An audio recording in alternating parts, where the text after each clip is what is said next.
Yuri. Dun, dun, dun, Ladies dun, and dun, gentlemen, welcome dun, back to dun, Dinner dun. and a Game. We are really running late and we apologize. It is my fault because I did not have everything ready. So But we were playing with our pals. we are playing with our pals because, as you Totally saw, we're fair. playing Pal Wait, World wait, today. hold on. Pals only. Pals only, Pals yes. only. It's Playing with it's our pals just doesn't it's sound right. this is our new Better Only than Pals. beating our This is our pals. new Only Pals Pals. channel. So you are going to have to go to our Patreon and subscribe to continue watching after the first 10 minutes. Hey, So, yo. actually, what we're doing tonight is Markov and Co. has agreed to run Star Wars for us.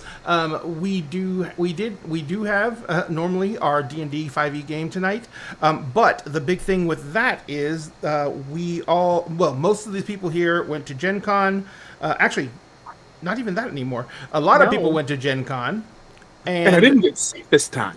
and One didn't of get us, sick. well, Yeah. two of us, but one of us isn't here. So, So there you go. So what we're doing right now is we're giving the people the grace to, come back at their own pace. Oops. I did a bad thing. We're giving people the grace to come back at their own pace, not rushing anyone back into I the think saddle so. too soon. But we are doing everything we can to make sure that everyone is going to be able to do something if they want to. And Sam wanted to run Star Wars for a while now, and he wants to run the Star Wars 5e system, which is a fan-made system and is completely free on the interwebs because they don't have any licensing from LucasArts. And oh my god, already? Sweet shit. Ladies and gentlemen, if you want to find out what I am going off about, you need Y'all to don't really wanna know. subscribe to our Patreon. Y'all It's don't wanna know. I $1. think they would love to know. $1 I don't is wanna all know. you They have would to be contribute. fascinated. $1 is all you have to really would. contribute to get access to the call chat. And in the call chat, if you think that we get weird and we're horny on main on the stream, the call chat is unhinged. Horniest on Maine. Horniest on main. The So- absolute horniest on Maine. So what I'm going to do now is I'm going to go ahead and turn things over to Sam, who is going to be running the game from now on. We are going to take a break. It's going to be a little bit later than normal, so it'll be about 9:30-ish, or 9:30-ish Central Standard Time. So, depending on how everyone feels, will depend on when we stop. We normally wrap at 11 p.m. Central Standard Time, but we'll see what happens. So, Sam, have fun. well, first off, we're going to introduce our characters as we go. So it's not going to be the initial start of everyone introduce your characters. It's going to be a little bit of a exploration here. To set the scene, it's during the age of the Old Republic. The ongoing war between the Sith Empire and the Galactic Republic has died down. There's still remnants fighting within the Outer Realms. Outer Rim. Rim. God. Rim God is a name.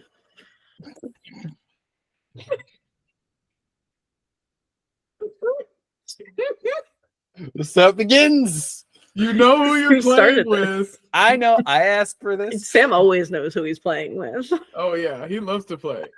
God damn it, y'all.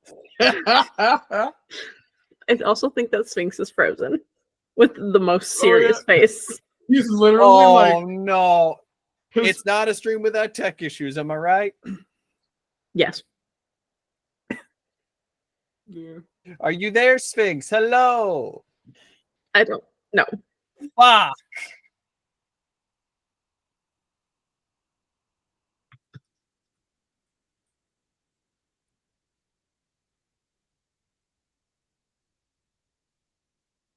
Nope. There he is. You know what I meant?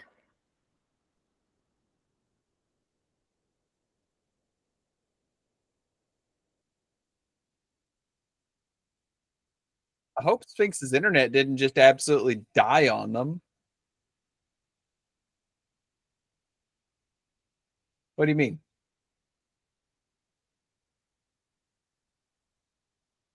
That's weird.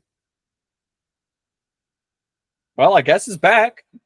So But Sphinx isn't. Sphinx is trying to fix the thing. So while we're waiting on that, I can at least tell a little bit about the system. So for those who have played 5e before, they will find it's very familiar, with a few exceptions. For one of my favorites, Rangers don't suck. All the classes are based off of Star Wars. Some of them more loosely pulled from D&D to be more form-fitting. Others, somewhat of a mixed match of other classes. For your classic Force users, you actually have the three you see prominently in the Old Republic games. Your Consulars, which are very much focused on Force powers. Your Guardians, which are very combat-focused. Very, kind of akin to Paladins, if I'm being honest. And then your Sentinels, which are kind of a hybrid between the two, getting additional abilities and additional focuses. Then you got your tech side of things, your engineers, and your, ironically enough, your scouts, which are this equivalent of Rangers. And ladies and gentlemen, the reason I haven't fixed the cameras is because if I fix the cameras now, when Sphinx comes back in, it's going to mess them all up again. So Yep. you're going to have to deal with some of us being cut in half, just for a little bit. Oh no, I've been bisected. You're by what?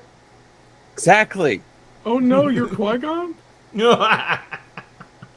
No, actually, he would be mauled. Yeah. Uh, Oh no, don't say that. I don't need Emmy coming in here drooling. It's fine. Ooh, We just have to remember to figures. cut you vertically, not horizontally. This is true. It figures that is absolutely M's type. 100%. 100%. What, raging red flags? What? Raging red flags. Sam, if she ever sees this, you're gonna have to move into protective custody. Oh, I know. She knows. I know. No, she knows. Oh, I know she knows. I just don't think she wanted the entire internet to know. No. Parts of it already do. Yes, well, Yeah. those Yeah. are special parts where her name is whispered in in terrified silences. Yes, that's how we say her name. All right. So Sphinx is restarting, so that should fix that. got it. You want me to just jump out to the break screen for a little bit, Sam? I mean, we can hang out here and we can also answer questions if people are in here and are having questions about the systems. The system itself allows a little bit more, I would say, customization than your So typical 5e system. I know it's 5e based. And I know that the characters were made basically using the same style of character development as is done in 5e, which basically means they use a point system to rank everything, and you have a point limit for the character per level, and it can fluctuate a little bit, but it's really 5e is obviously heavily math based, but to keep the character classes at the same power level on every level, because they're not actually competitive against each other at every single level, but they have to be, a healer has to be healing well enough to keep up with the DPS who is doing damage fast enough, but not necessarily like the DPS and the healer could not get into a fight and be guaranteed which one would win. Oh, there he is. You just got to wait for the camera to re-engage, so I think that can be automatically just I'm moving moved. everything around. It's okay. Let's see. Sphinx, can you hear us? Oh boy, he's back somewhat. He's kind of back. We can see him. I can see him. I can't hear him yet. You might be muted again, brother. Your system do not like you.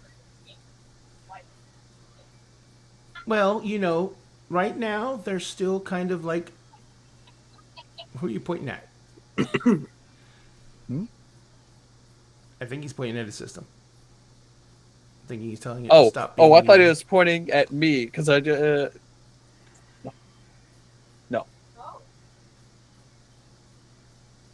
And there we go. So, shit, I forgot what I was saying. I fixed all the cameras though. The one thing That I do different appreciate classes at about different levels aren't competitive with each other. Oh yeah, not Correct. competitive, not competitive against each other. They're competitive with each other because they haven't have enough abilities and powers to be able to match up with each other to make everyone feel like at that level they're accomplishing something. So that's what they use a mathematical formula for, and it basically is not set like at 20th level you have these many points. It's at each level they have an X amount of points to spend on new stuff that they're going to add in, and they have to create values for any new powers that come out. Like this new power is worth 7 points, this new power is worth 5 points. So I know the 5e got the people who developed the 5e stuff for Star Wars use the same basic methodology. I also know that they basically spent a long time creating all the races. There he goes again. Oh no! All right, this time I am going to go to break. yeah, It yeah. is We will be definitely right wait time back, folks. technical issues. All right, we'll be back in just a moment, folks. Oh wait, no. Oh, that's wild.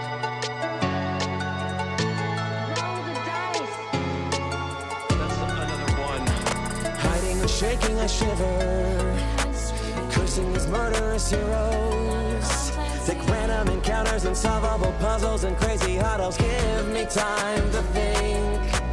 You don't understand the stress I'm feeling. Tying up loose ends, you cut so freely. I lost control over this party. The session's off the rails completely. Let's roll the dice and improv everything. Planning don't mean a thing. I give up GMing. I lost control over this party. The session's off the rails completely. Let's roll the dice and improv everything. Planning don't mean. All Oh, right, ladies Jesus and gentlemen. Christ. Oh wow, everyone's in the right places. Yay! Oh wow! We are back. Sorry, everybody. Look, it's not a stream without tech issues. We grow to expect it. We don't grow to love it, but we do grow to acknowledge it and prepare at least. Oh yeah. And having 5 different people from 5 different locations running 5 different computers, it's exponential multiplier on your odds of having an issue. This is true. This is true. All right, well, Sam, back to you. Alrighty.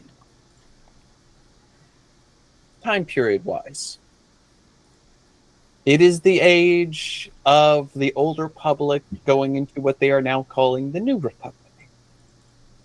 The ongoing war between the Sith Empire and the Galactic Republic is still technically going on, though in such small fragments it's considered all but over. The Outer Rim still has conflict here and there, but other than that, the threat is past and the galaxy is going on to a golden age. But a golden age is not without problems.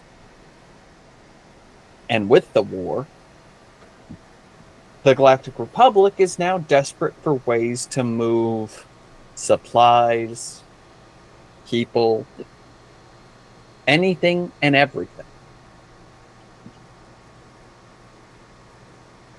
Most locations, they've been able to freely communicate, but one particular region has been a bit troublesome.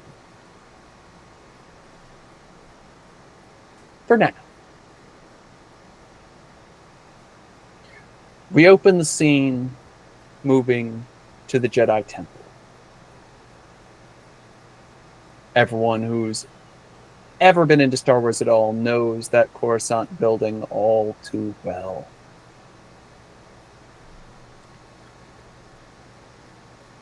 We move to a meeting room where a young Jedi, still a Padawan at this time, has just been called. Sphinx, would you care to describe who you're playing? So I am playing a character named Zython Sunweaver.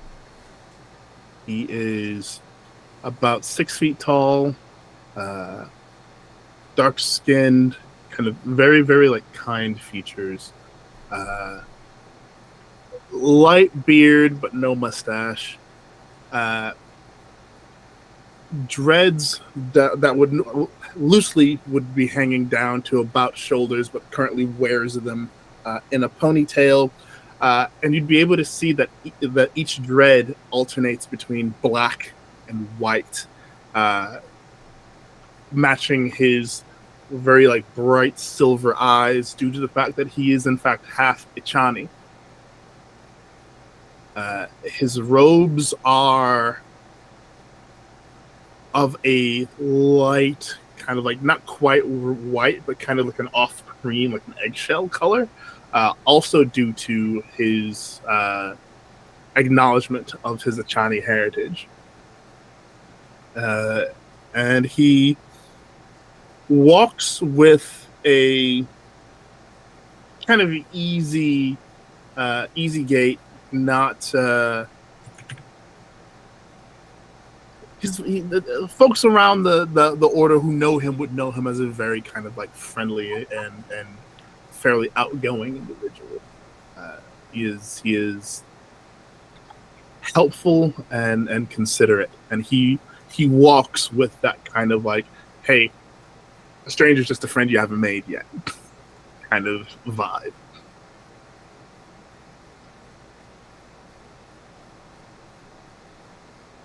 You have been called to one of the meeting rooms by Jedi Master Kaz Valatra. Alanik, your master for quite some time now.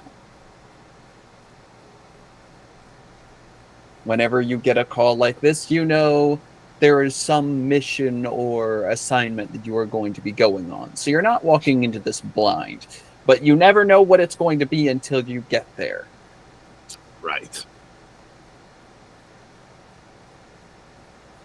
So yeah, he will walk into the when I walk into the council room, or I'll walk into the meeting room, into like just a straight standard meeting room. As you enter the room, you see the Lanix standing there overlooking a map of the galaxy.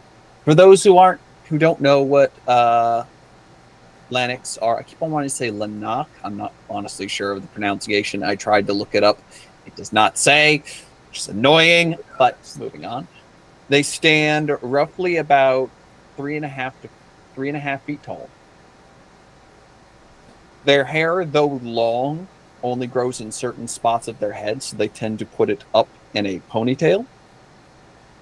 Very, very long ears that stretch out to the sides. And oddly stocky for one of the smaller humanoid races. Ah. Zython, you're here. Come in and shut the door. Zython immediately walks in, closes the door behind him. Master Kaz, what's? I'm assuming that we have a mission. We do. The Jedi Order has been requested in aiding the Galactic Republic in securing trade routes. Oh. Okay. I mean, don't they have soldiers for that kind of thing? Yes, but as you know, the Republic soldiers are only adequate when a Jedi is leading them. We have... I see that look on your face. Well, I mean, we've had this argument before, Master. I will respectfully agree to disagree. What the hell? The fastest way to get both troops and supplies out to the Outer Rim in this particular section is to go straight here. And he puts his fingers towards a section on the star map You recognize that very, very quickly. That's Hutt space. So we're going into Hutty's space. Correct. We are in luck, however. One of the Hutts has offered to meet us.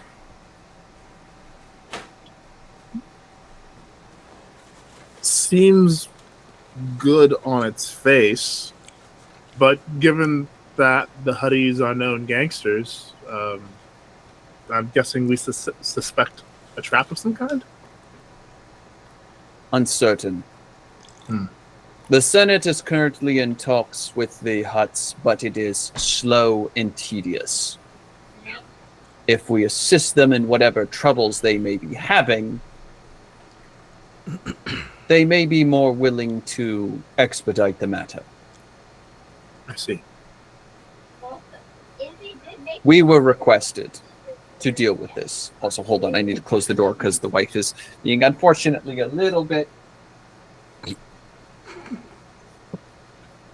There we go. And also turning on the fan so I don't roast. And got in trouble. No, not yet. Hopefully the fan isn't picking up. I hear no fan. Okay, perfect. Gather your things. We leave in 1 hour. Oh, that soon. Oh, all right, Master.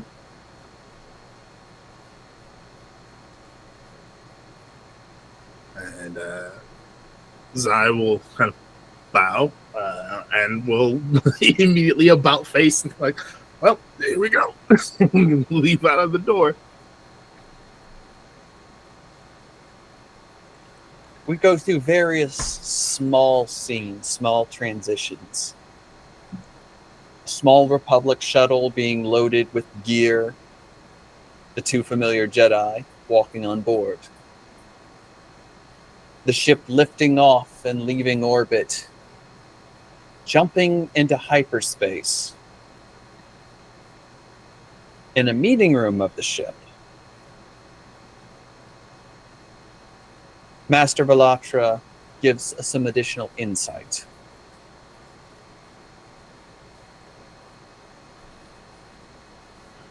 What do you know about a Hutt Lord by the name of Garakas? That's a great question. I suppose I should roll for that. Yes. Roll me lore. Okay. We're gonna roll. First roll. First roll. First roll of the game, baby. That's Let's a 10. go.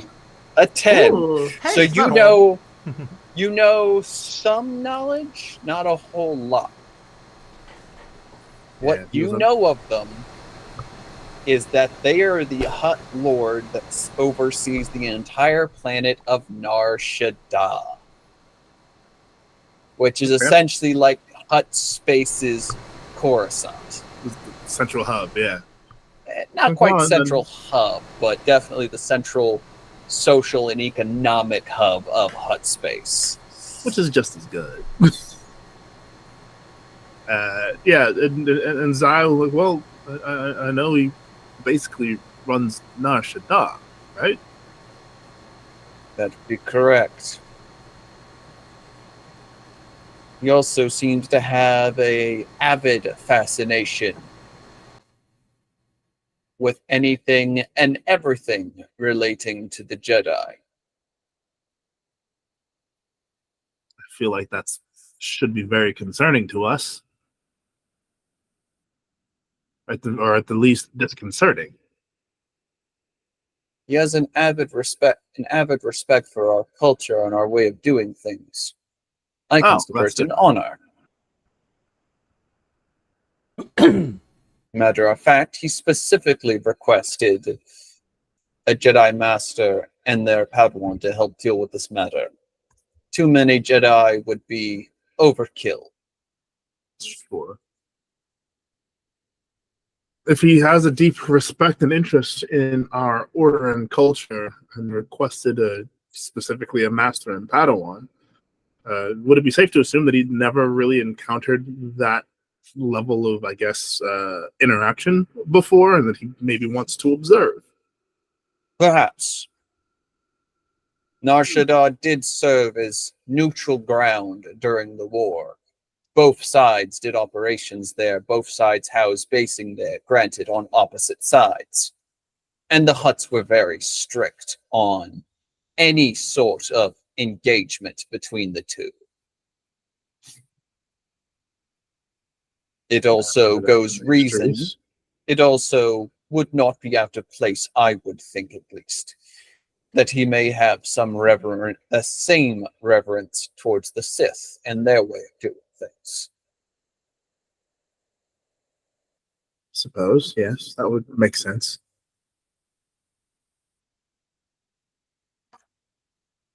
He wants us to meet him in his personal palace in the capital.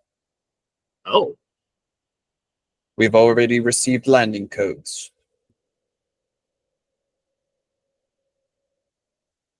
oh, okay then. That seems very. Should I have formal attire for this, or will my robes be enough? Your robes should be fine. Get some rest. It should be about 9 hours till we get there. Okay. Because, fun fact, as much as they make it seem hyperspace travel is quite quick, that is not the case. But considering the amount of distance you're traveling, a few days travel time for traveling Several light millions? years. Yeah, exactly. Like in physics, boy oh boy, would we be doing something miraculous? I mean, year is in the name, so Yeah. Yes. just consider that. It's not light minutes. No. Or seconds. No.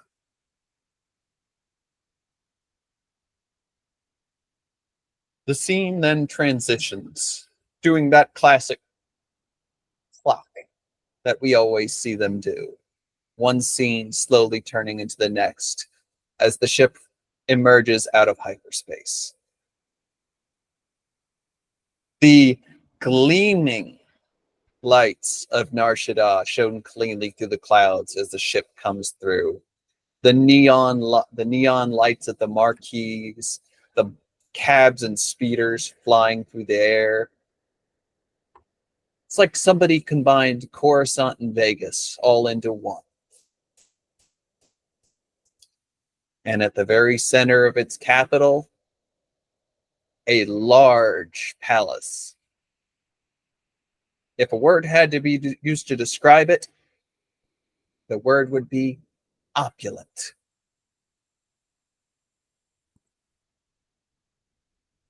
Well, certainly a palace. The palace itself looks to be about the same size as the Jedi Temple, if not a little bit bigger.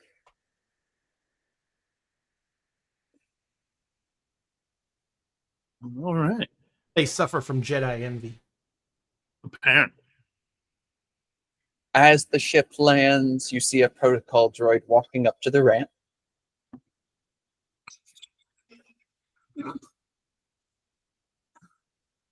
Ah, you must be the Jedi. Welcome to Nar Shaddaa. The Gracchus awaits. Thanks. Hello. Hello.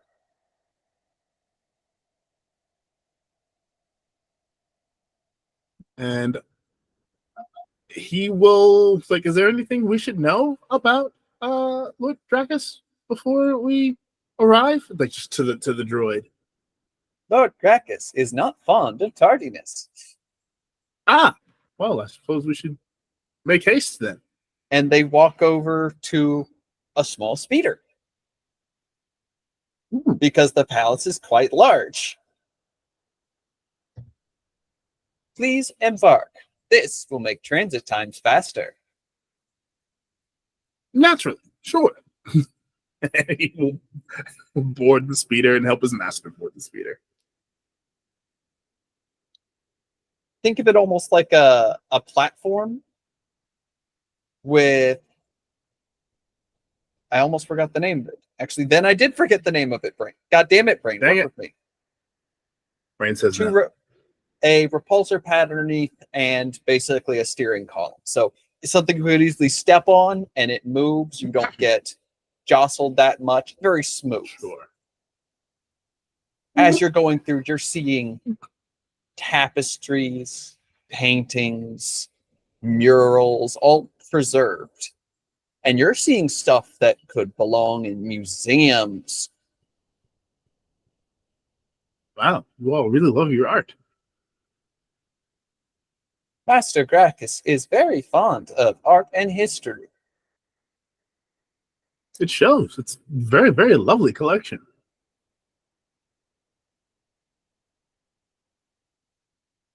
Further and further on, and eventually get to a point. You can hear the hustle of bustle. This is very obviously very close to the throne room, where there's always some sort of event or party going on.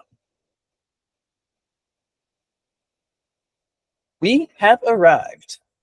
The throne room is just beyond this door. Please follow me. Yeah, of course.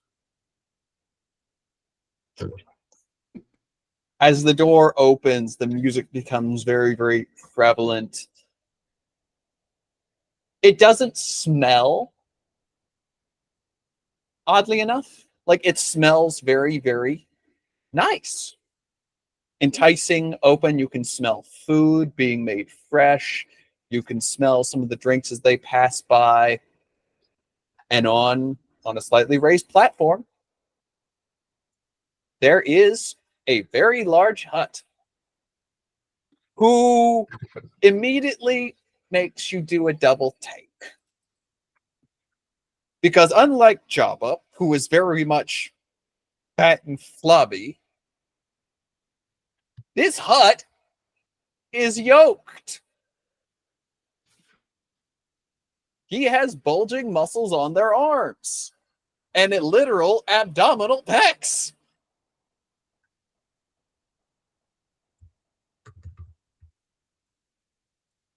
And a bit of his like Ichani background will come out here, and it's like, you know, as large as he looks, and like just like over to his master, as large as he looks, I can only imagine that combat with this one would be a lot of fun. The droid doesn't make a remark on this one. Just kind of a slight head tilt for walking up. And Like, as the droid is walking up, not planning on fighting this, fighting your lord, but you know, just observation. as the droid walks up, Gracchus turns and looks. And he speaks in Huttese. If I remember correctly, Zython speaks Huttese, does he not? He sure does. You understand what he's saying. Your master does not.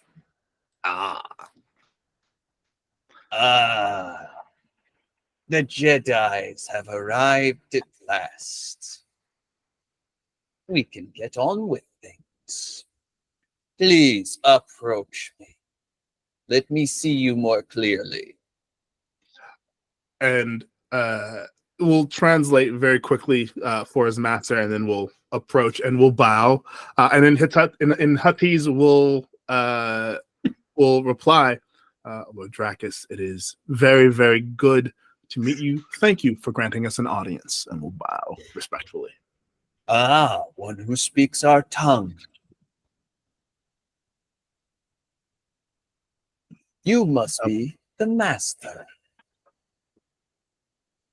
Oh, no, your grace. I am but a Padawan, and we'll gesture to his master. He is my master. The droid is also translating this, but also slightly embellishing on it. Which, of course, after that is said, the master's brows furrow.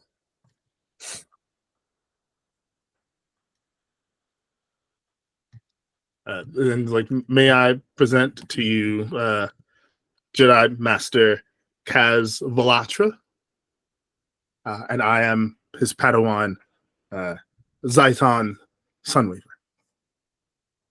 You requested our presence for a job in order to better speed up the process.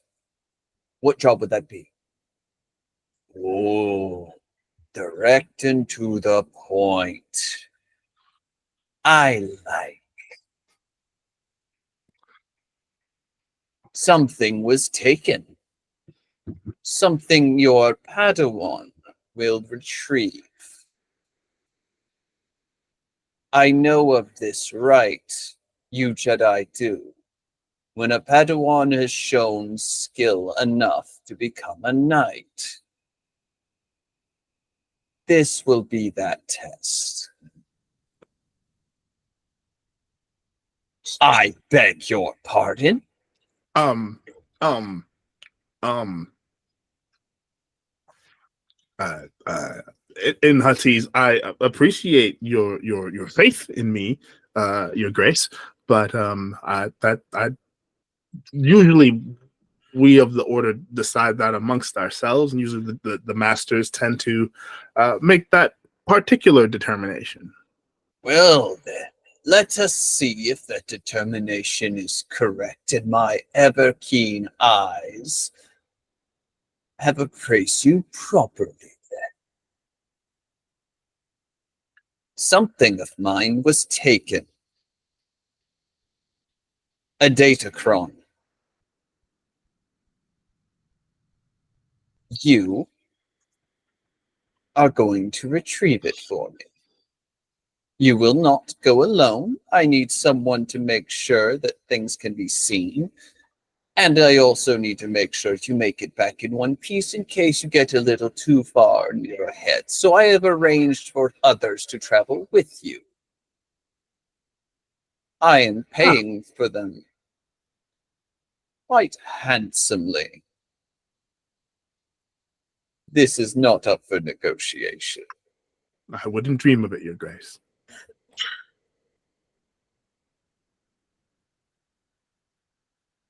Excellent.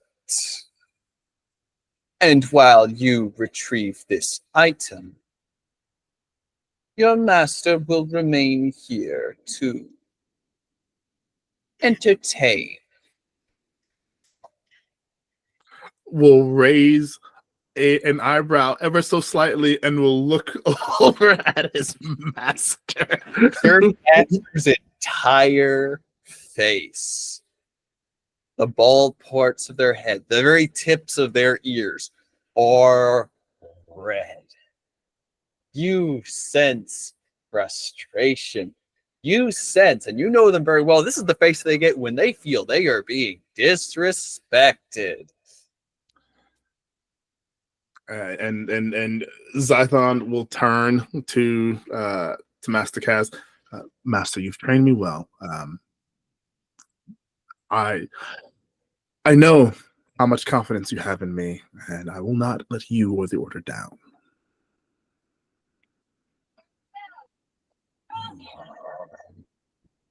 Fine. Fine. The order has requested I do this, so I guess I have little to no choice in the matter. Though if he seeks to disrespect the order in this entertainment, I'm sure it'll be fine. What disrespect could he possibly mean? He has a great respect for our order, does he not?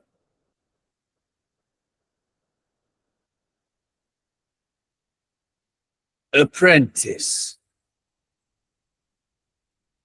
Your what Grace? do they call you? Ah, apologies. My name is Zython Sunweaver. Well, Jedi, allow me to first introduce a member of your crew. They are extremely knowledgeable of this planet and its interworkings. They are incredibly adaptive.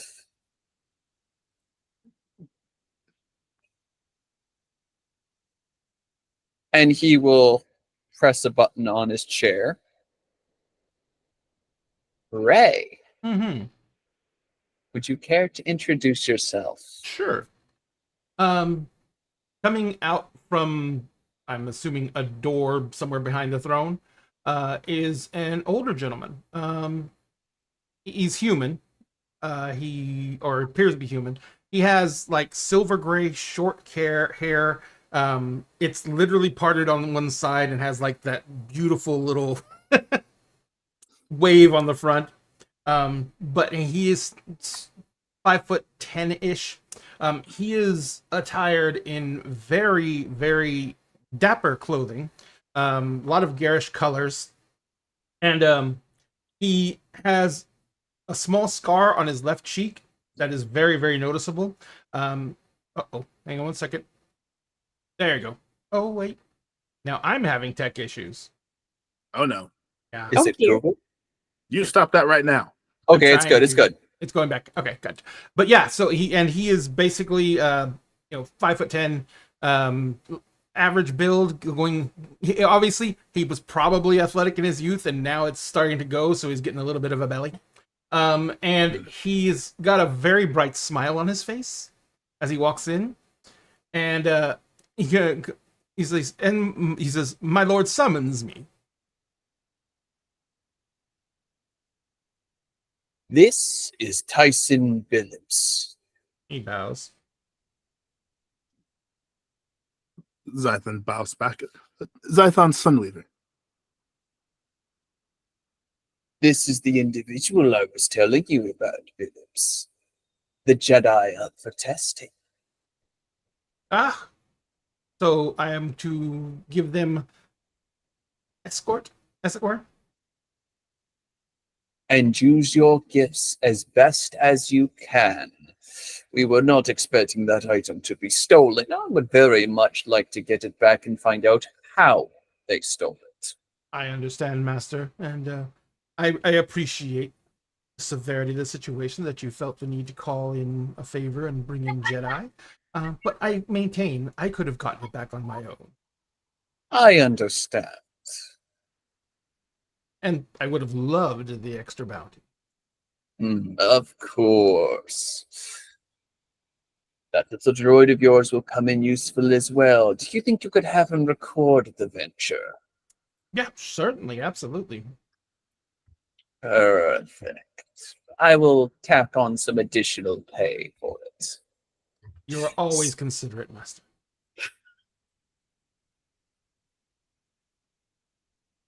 Is there anything else that we should know before we leave? You will have 2 mercenaries joining you to ensure everyone makes it back in one piece. Wonderful. Not that I'm opposed to a few rounds of fisticuffs or a small firefight, but it's really not my forte. Of course, of course. Are we expecting fisticuffs? Oh, no, I have no idea. I'm just saying that we're here, and you're going to be trying to retrieve something that someone else took. So anything can happen. That's fair. That's fair. I am very much hoping for it. You actually hear, as the party's been going on, everyone's passive perception isn't high enough for this. Everything gets quiet. There's just this slight sound of boots that can be heard on the ground. Oh, they are here. Wonderful. The crowd parts slightly as 3 individuals make their way up the stairs towards the throne. I turn towards the sound and get a look. I will first describe the two individuals on other side. Listen, Milagros. Who's going first? Milagros, would you like to go first? Sure. Okay. So for anyone not familiar with me, I have a brand of characters that I like to play. I like to play big, dumb lesbians, and this is no different. Okay, I picked for my species because I was a huge fan of Clone Wars as a kid and was obsessed with Ahsoka. I chose Togruta, and so there's just a fucking brick of a Togruta. I didn't even check how large they're supposed to be. I'll just say they can be pretty large. yeah, I'm just gonna say like a cool 6.5 feet because why not? And That, just that like track with wide, the like trails that tracks. yeah, like fucking 1x1 Lego piece ass motherfucker. And you can see from kind of the like protrusions, the way that their like kind of patterning and features are, is very naturalistic and kind of like haphazard. I'm assuming that they're wearing their helmet, but just to describe what's underneath, they have this like kind of concentration of white on their forehead that kind of branches out like tree roots or like lightning down their face and down the rest of their body. On the protrusions themselves, they're mostly white shot through with blue that kind of look like claw marks all the way down. And there's a lot of like scarring everywhere because they do up close and personal. The closer and the more personal, the better. And so there's been a lot of collecting of like scarring. Some of it is like fairly deep. Some of it is a little bit fresher. Some of it's raised, and you can tell that it's from different things. It's from blades, it's from burns, cuts, like all sorts of stuff. And they're kind of like, even though they're already behind their mentor, they're also just kind of a little bit step behind the other mercenary, because they kind of default to them as the ranger. They're kind of roll as, you know, like sick 'em boy, and they just start sprinting at whoever it is at 80 miles an hour. You know, they're kind of the attack dog person. So yeah, they come clomping in, and their point person. Well, there's two key details I also want here. What is your background that relates directly to your armor? Oh, there's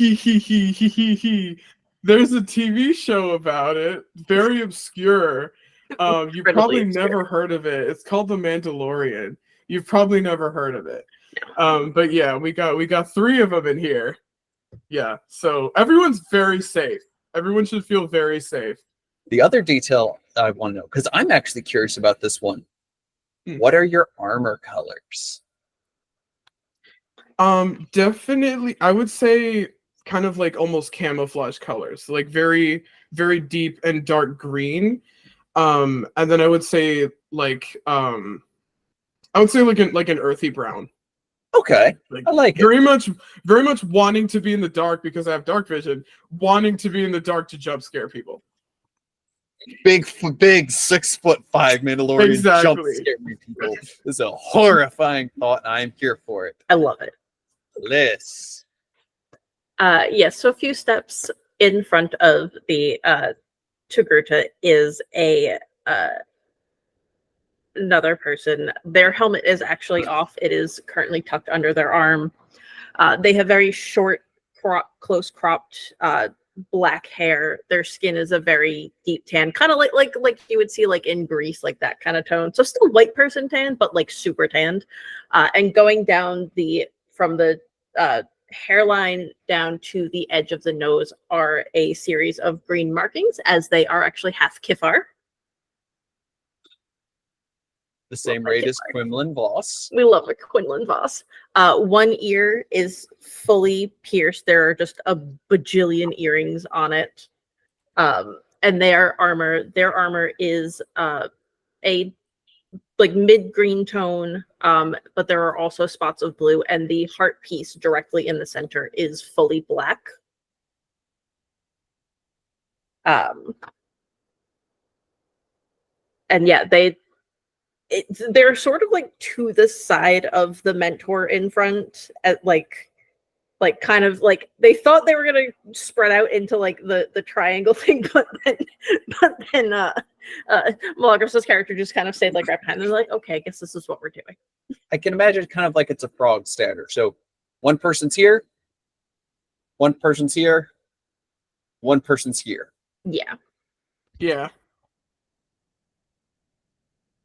And And there are two guns. There's a gun on either hip. Oh shit! I forgot one thing. My character is wearing a pistol, but unlike normal, where people who know how to use a gun will wear it low slung on their thigh or hip in order to aid with speed draw. His is like literally just on his belt at his waist, and it doesn't look very used.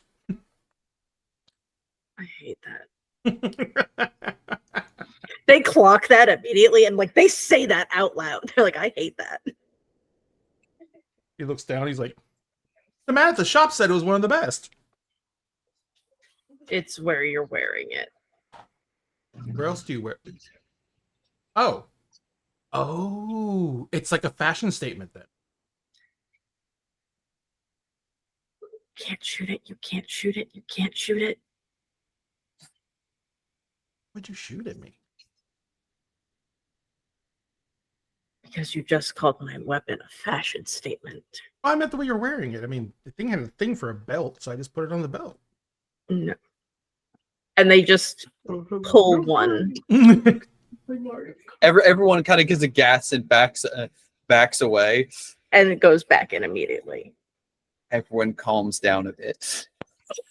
I'm not drunk. I'm not gonna shoot. Xylon turns to Master If you were Kaz. drunk, you would still be accurate. So Yeah. Xylon turns to Master Kaz while pointing at the Mando, and it's like, I like them. Which one? There's 3 of them. Yes. And the one in front, your master has not stopped staring at, and his hand seems to be dangerously close to his saber. Master, Master, you're are you okay? What's happening? What's happening right now? Sphinx, can you give me a lore check? I sure can. Ray, Yes. your character is from here, so Mhm. you will know this already. 14. 14. All right. You look at the individual, you see some of the symbology on the armor. So there's a few things that you can immediately put together after seeing this that comes to mind. This mercenary is a highly trained bounty hunter.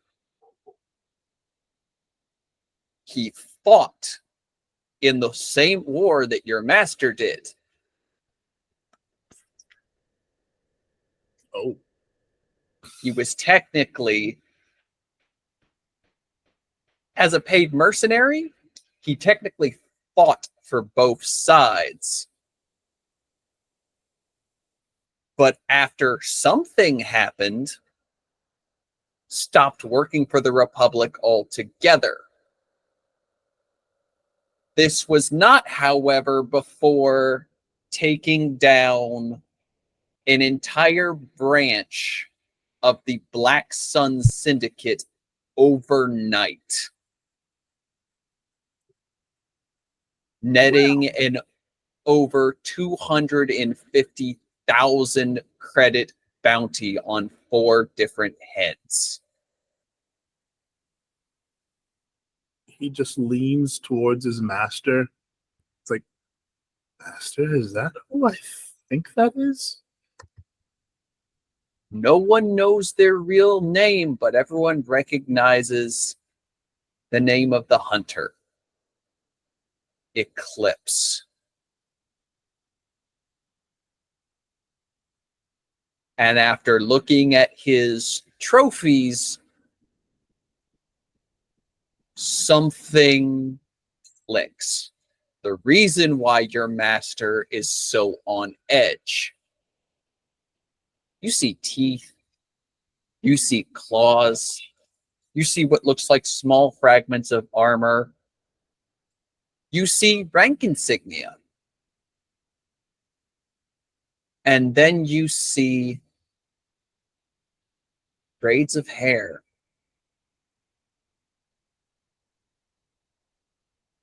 Oh, Crystals that you can identify the shape of very easily. And what looks like the lower half of a broken lightsaber. okay. You the braids you recognize as Padawan Padawan. braids. Yeah.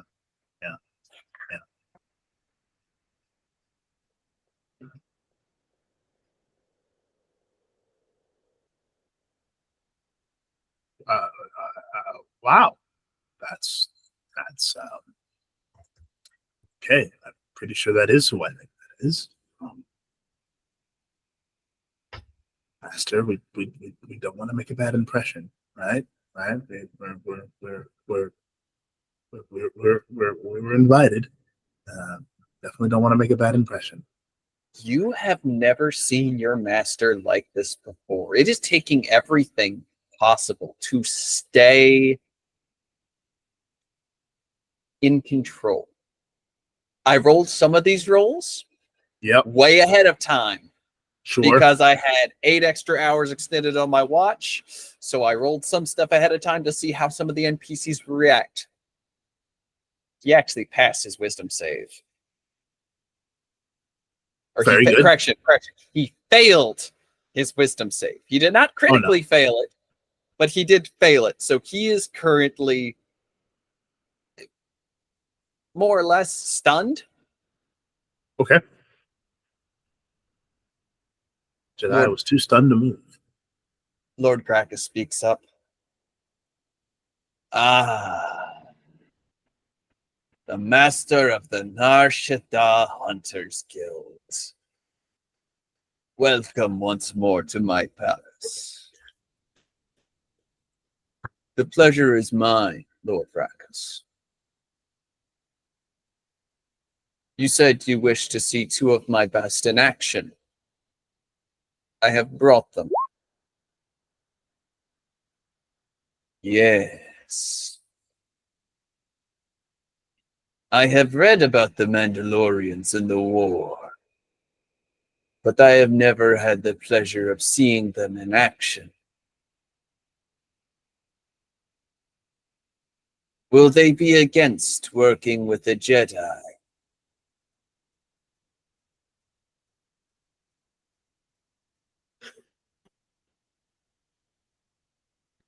The Mandalorian just looks at the other 2. Well,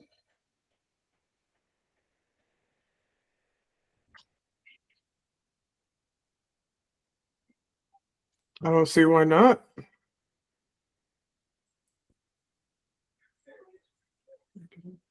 Tiali. It is Lord Gracchus's request. Then we obey. She said it better. Good.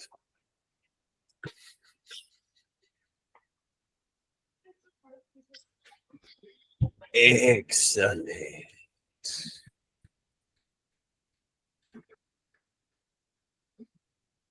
I do hope while your foundlings, was it, undertake this mission, you will stay to monitor their progress. Yes? I would be honored. Please, then.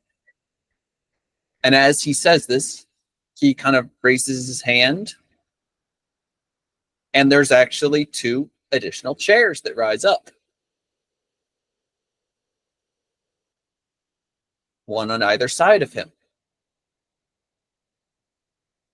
The Hunt Master moves and takes the one on his left-hand side.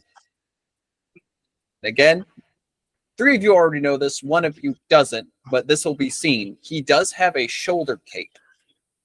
You see its design and recognize it.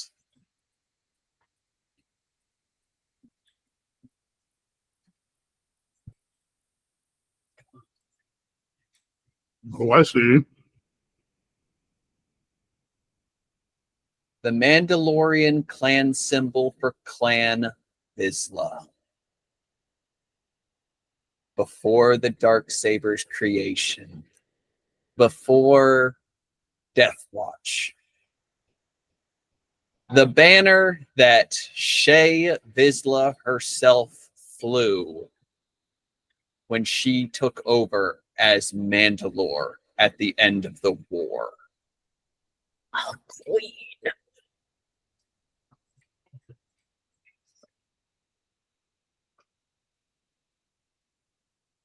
Wow.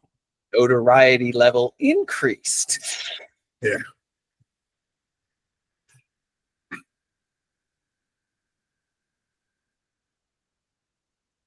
Wow. That's a yep. The Padawan was too stunned, but continued speaking. The master was too stunned to do anything. Eventually, though, your master kind of comes to, just looking around, and then takes a seat, looking angry, but remaining composed.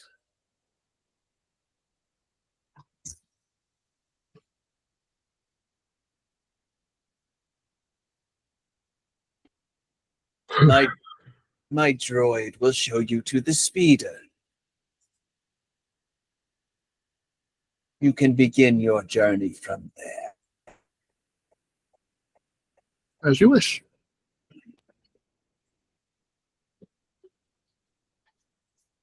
Yeah, Zenosa also like, bows a little bit, trying to make an effort to be more formal this time around. It's like, thank you, sir. It's the Tally just does this a slight incline of the head, looks to Eclipse, and worse, very badly, deeper incline of the head, because this is their mentor. Mm-hmm. One hand over the heart and Alor. He taps the helmet, indicating put it on. Lights it on. I told you to put it on before. It's uncomfortable. In your helmets, you hear his voice. Oh my god. Because the helmets have integrating head communications. Kids, AKA I will turn this integrated speeder comms. around. Watch each other's backs. I trained you both well. I have no doubt you'll make this out of here alive. There was the added challenge of making sure the other 2 arrive back safely as well. Yeah. We will ensure they both return. Good. And if the Jedi gives you any troubles, remember, Shoot him in the foot. alive does not mean conscious. Shoot him in the foot. Alive also doesn't mean with all of his limbs. Hopefully Sphinx it feels will very not come safe. to that. But you know how thin my trust with the Jedi goes. Thank you for the raid, Beggar Street. I know. Oh, hello, Beggar Street. Hey, We're Becca playing Street. Star Wars. Mega Street's back. Yay. Indeed, indeed. I Yeah, like we're it. playing Star good part. Wars. Sphinx, how on a scale from um little babies swaddled in their blankie to reversing down the wrong lane on the freeway, how safe do you feel right now?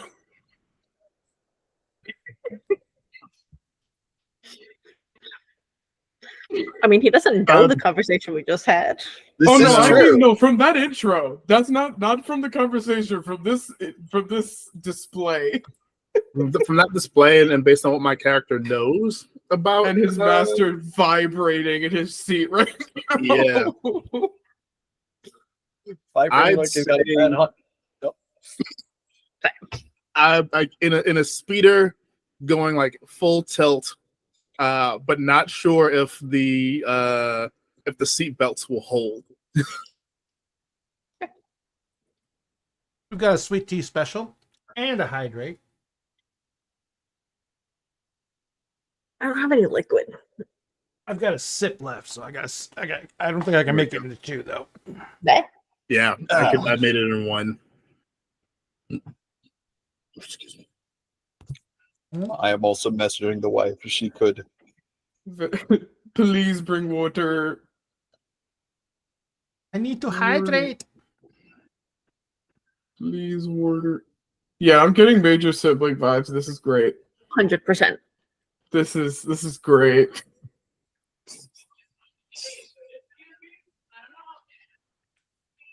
Ray, Yeah.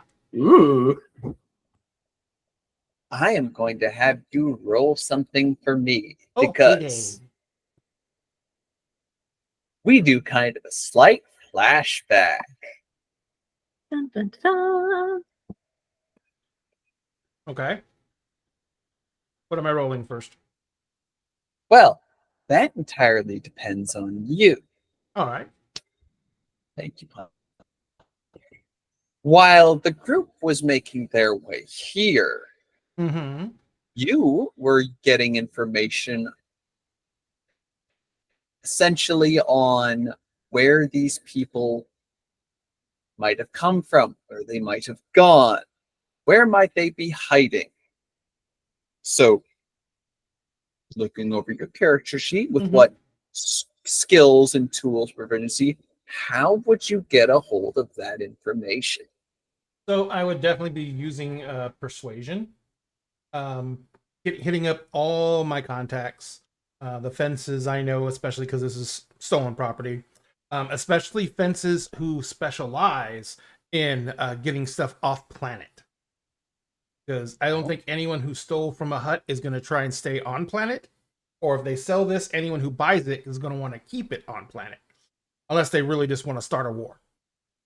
So I'll be using my persuasion and basically chatting everyone up, getting as much information as I can, letting them know that it's worth credits if they give me accurate info, and it'll also be worth a favor. Ooh, throwing in that favor. Go ahead and roll me that with advantage. Got it. I don't think I rolled that with advantage. Oh, I just- No, you did. It looks like it's automatically. You can actually Cool. go into the sheet and hit the little gear, and you can set it to do it as like either a query or a toggle. Gotcha. But yeah, with All right. that 22, Mm-hmm. you definitely catch words of some whispers. Some mercs got hired to do this. Okay. However, no one seems to know who they are or why. Being that no one knows who they are, I'm going to assume, because they actually did it, that they're off planet, that they were brought in. Because number one, they actually pulled it off, which means they had to be skilled, and I would know just about every single skilled merc who could pull a job off like this. And number two, if they are skilled and I don't know about them, that means they're probably pulled in from off planet, which also means that whoever brought them in has money. And so they didn't take whatever they took to make a profit. It's personal.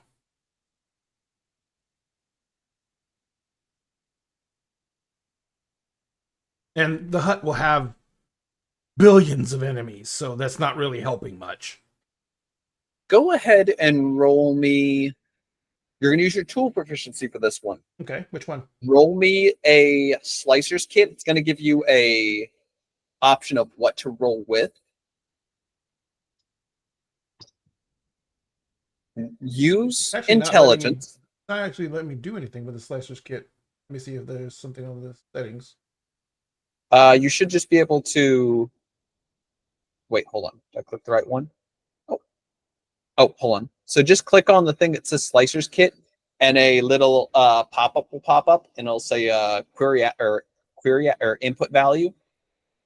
It'll ask you for an attribute. Ah, got it. It popped up behind the thing I had up. It's done that for me as well. Roll it with intelligence. Mm-hmm. Oh, I'm sorry. I was supposed to add something into that. I take it. Yep, or just hit intelligence, and then you're going to roll, because it'll... It didn't add it in, but I'm going to try it again. Hang on one second. Let me get through all these. And I hit it again and try and do it from get-go. Me tapping it a bunch of times may have thrown the poor little thing off. It is possible. It is possible. Let me also check one thing to make sure that it is... Intelligence. Proficiency... It's adding plus 2 plus 0 plus 3, which is proficiency plus nothing for intelligence, and plus 3, I guess, is Try it one more time. Oh, there it goes. Oh, crit. Okay, now it's working properly. Interesting. 25. Odd. I was looking at the math behind it. It's like, that should be a little bit more, but I'm doing the math in my head. Oh, with yeah, that, it should be much more. I said, damn, bitch. It should be much more than that. with 32, actually. the assistance of your Damn! tracker droid, who also has the ability to use the Slicer's Kit, y'all are able to comb through data, comb through flight records, shuttles coming in and out, filter through all the noise, and you find something interesting. There is a warehouse very close to Pike Syndicate territory where they have some of their stuff going on that was bought, but not by the Pikes and not by anyone on planet. Nothing has been moved there. How long have I known this?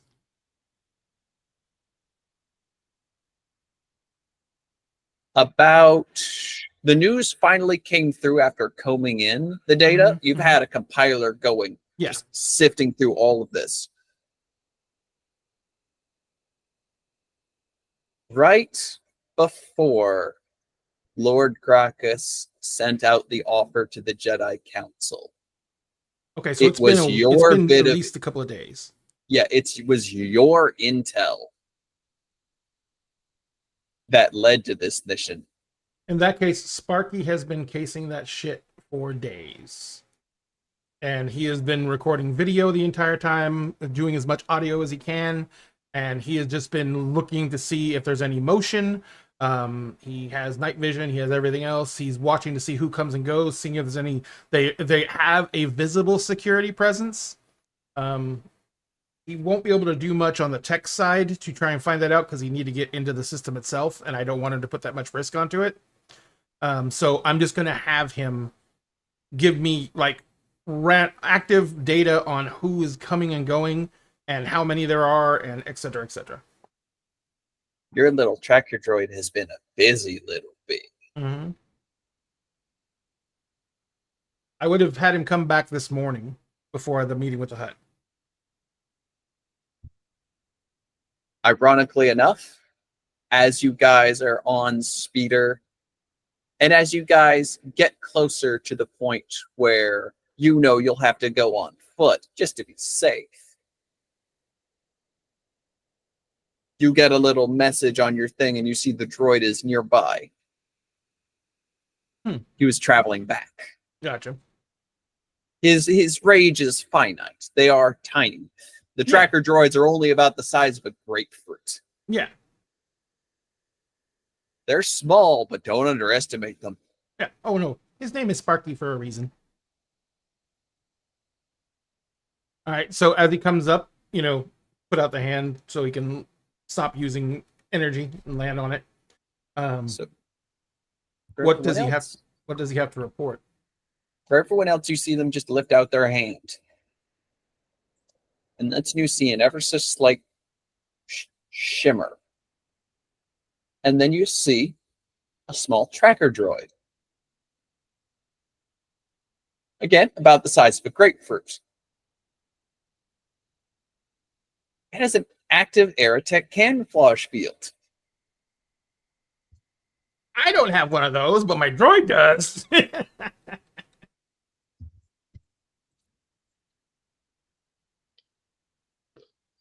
feel like it'd be easier to disguise something that small. It's not disguised, it's just invisible. All right, so yeah, does he have what information does he have for me about the site? So, the warehouse itself has been very, very, very quiet. The only thing they've seen is two mercenaries, icons, heavily covered head to toe in armor and leather, no skin showing, nothing that can reveal what they are or who they are, taking in several pieces of equipment. It looks like they've gotten enough equipment in there to build some sort of communications relay and enough to put some computers together, possibly to try to get into whatever this datacron has in it. All right, so I kind of as it relates all this information to me, I basically out loud I'm saying, so we have at least 2 mercs, probably more, but there's just 2 that are making the gathering materials. It looks like they're going to try and crack the holocron. They're actively seeking out resources to do that, including having at least some time in the near future are looking to send information off planet. So more than likely they are going to try and crack the holocron and then just send the data that they get from it. And with the amount of stuff they've been bringing in, if they have anyone who has any skill levels, we do not have much time. Unless one of the 2 mercs has the skill levels, but I doubt it. The most you know from what your droid has recorded, there is at least 6 individuals in there. At a max, you're looking at 9. So the total force is 6 to 9. You're gonna count. Nice. You're gonna count one. You're gonna count one of them being at least one of them being the tech.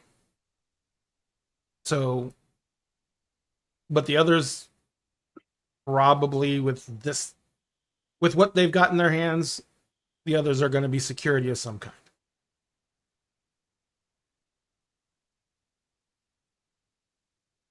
And since they're off planet, they're going to be expensive security.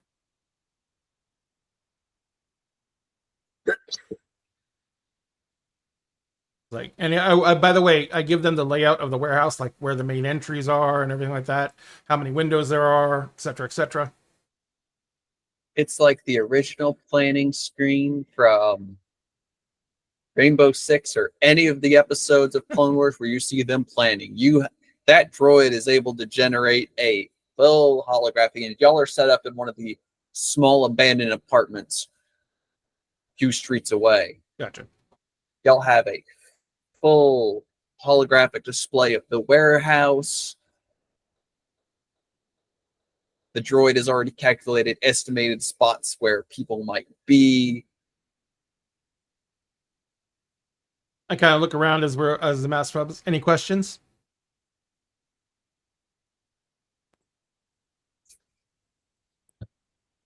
Are you coming in with us or are you staying out here?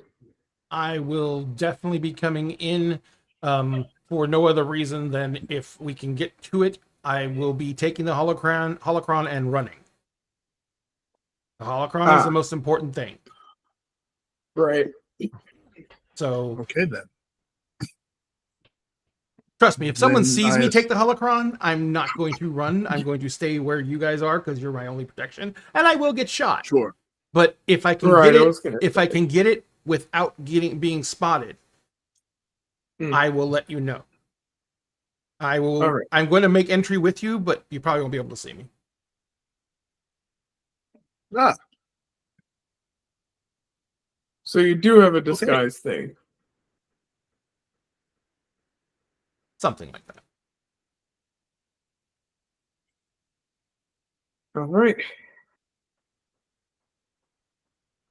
So you guys tell me what you're the combat experts. Tell me where you're making entry from. Tell me what you're going to be doing. That way I can make my own plans. I know where I'm going to be looking. If that's going to be for any secured location like an office or anything like that, they're definitely going to put it there. Or if there's any heavy vehicle inside the place, they're going to have it in there. Something that they can secure and move quickly, or something that they can secure down heavily. So that's all I'm looking for. You actually do take note. There is a large, almost like transportation speeder Mm-hmm. parked outside, but it's not within the warehouse. Yeah, no, this will be in the warehouse itself. Oh yeah, and yeah. I'll take care of that speeder outside before we go into. Sam, what points of entry are we seeing? yep, that's Oh. going to be my question. Y'all have a few options. Y'all can go down a level and attempt to access them through utility ways. There are a few side doors, as well as what looks like a roof hatch and skylight entries on top of those.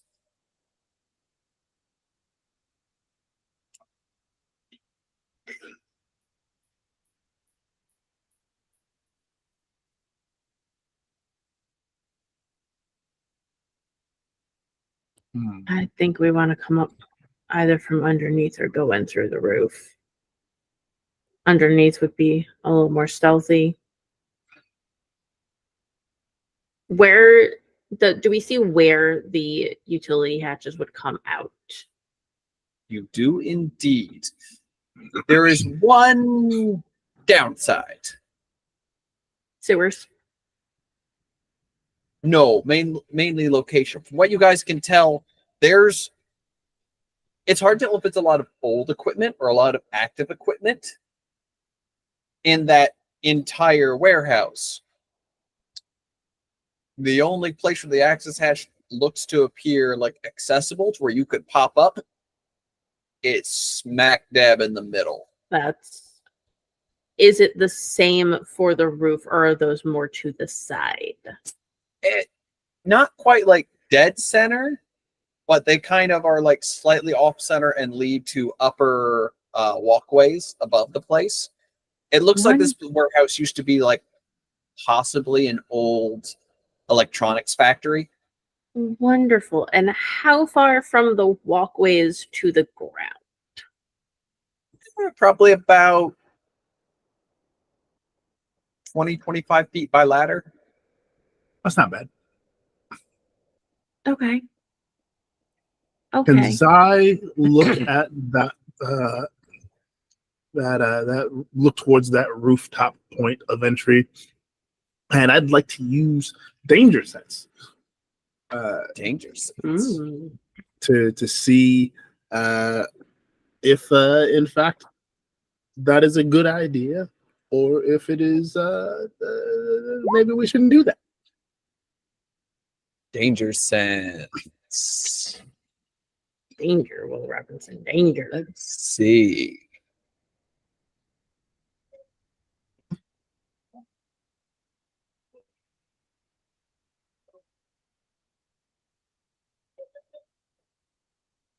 Oh, I also have danger sense. No, that's an ability. This is a force power. Yeah. Oh, is the berserker one different? yes. The berserker's danger sense is more of against traps. I have advantage on deck Oh. saves and against Oh. effects you can see. Your danger You sense can is more actually- Spider-Man's danger sense. You can click on the actual names of abilities and it'll expand it so you can see what the abilities do. Okay. Ooh. So, Yeah, mine is a different kind of precognition from what I understand of it. Well, Spider-Man's Yes. Spider-Man style danger sense isn't precognition. It's just he reacts so fucking fast. It seems like it's precognition. Yours is It's- literally precognition. Yeah. it's there's a chemical that goes through the body that essentially allows it to work autonomously to defend itself. It's essentially like that. It immediately perceives the threat, realizes the best way to avoid the threat, And then activates acts. defenses. With this one, however, you get the feeling that going in quietly initially, going in through that rooftop entrance would be a lot safer than going through the front doors. Might even allow you to get the drop on people. So yeah, Zai will kind of take a look, close his eyes really quick, and kind of activate that. And then he, after a moment, will say, "Well, it sounds like, well, it feels like going up through the roof might be a bit safer than going through the front door for sure. Plus, if there's anyone in there, we would most certainly get the drop on them."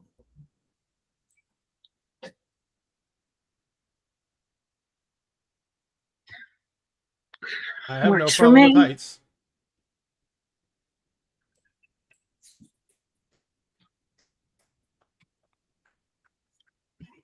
All right.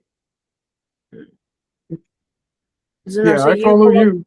Yeah, Zeno, so you go actually go up first, make sure there's nobody up there, because you'll be able to take them Yeah. out in a minute much more quietly than I would. You Yeah, want me no to problem. just have Sparky go check and see if there's anyone up there? I mean, even if there is anyone up there, we're going to have to take them out. Why not do both at once? Okay. Yeah. You guys, you're the experts in this. I will definitely do whatever you say. You'll follow Zenosa. I'll go last, and the Jedi will go third. I'll get up there fastest, and I can keep watch in case anyone comes around. You can call me Zai or Zython if you like. You don't have to just refer to me as the Jedi.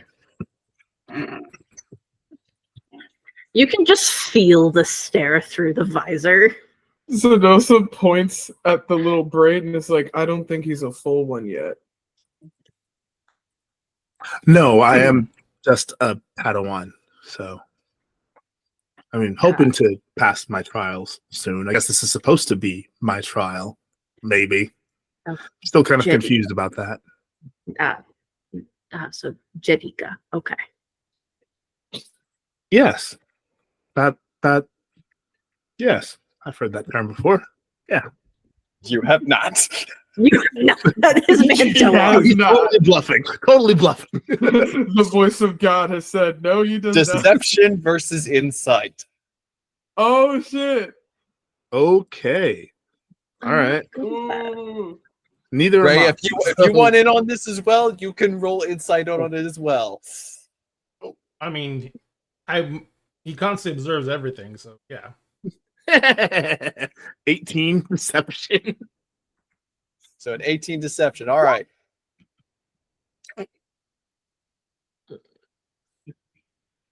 Ray knows. Yeah, we'll just do it on here, even though I don't trust this thing. I just got a 24 and a 21. Krypton. Tyson knows. Tyson knows. Sam, yeah. I don't know what you did, but this is not going to roll for me, so I'm just gonna. Is it not rolling? I got a error. Error. What? Error. Uh, Give me a second, just Ladies and gentlemen, it's time for error. Error. Error. literally. Error. Error. Error. Well, actually, let's do this. It's actually almost 10 o'clock, so we're about 30 minutes past when we said we're going to take a break. Let's take a 10-minute break real quick so we can refill drinks and stuff like that, and it'll give Sam some time to see if he can fix Liz's character sheet. Yes, So- but I did Yes. roll on my personally, and that was 18 insight. Gotcha. Ooh. 18 insight. 18 That's a insight tie. versus an 18 deception. Yo. I'll probably say, ooh, one of you, high or low? Low. Low?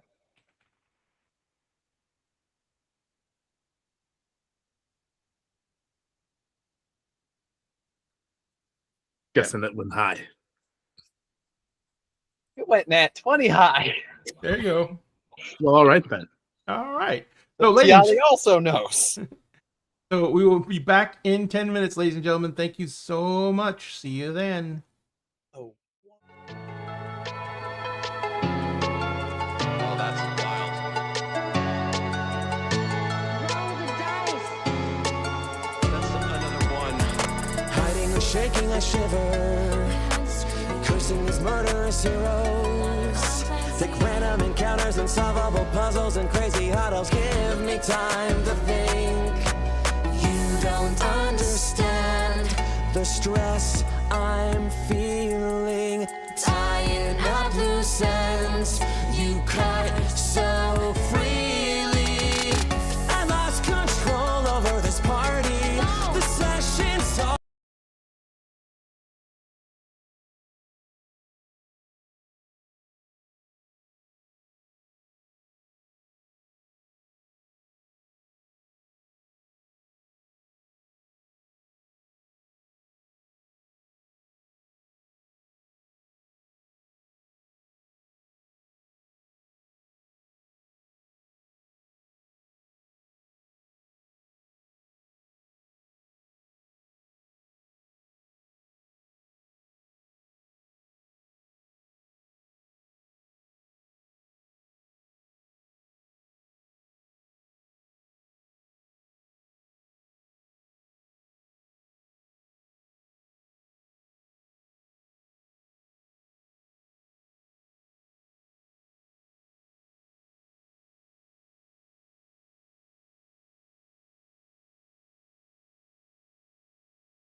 All right, we're back. We're back. And we're going to dive right back into it.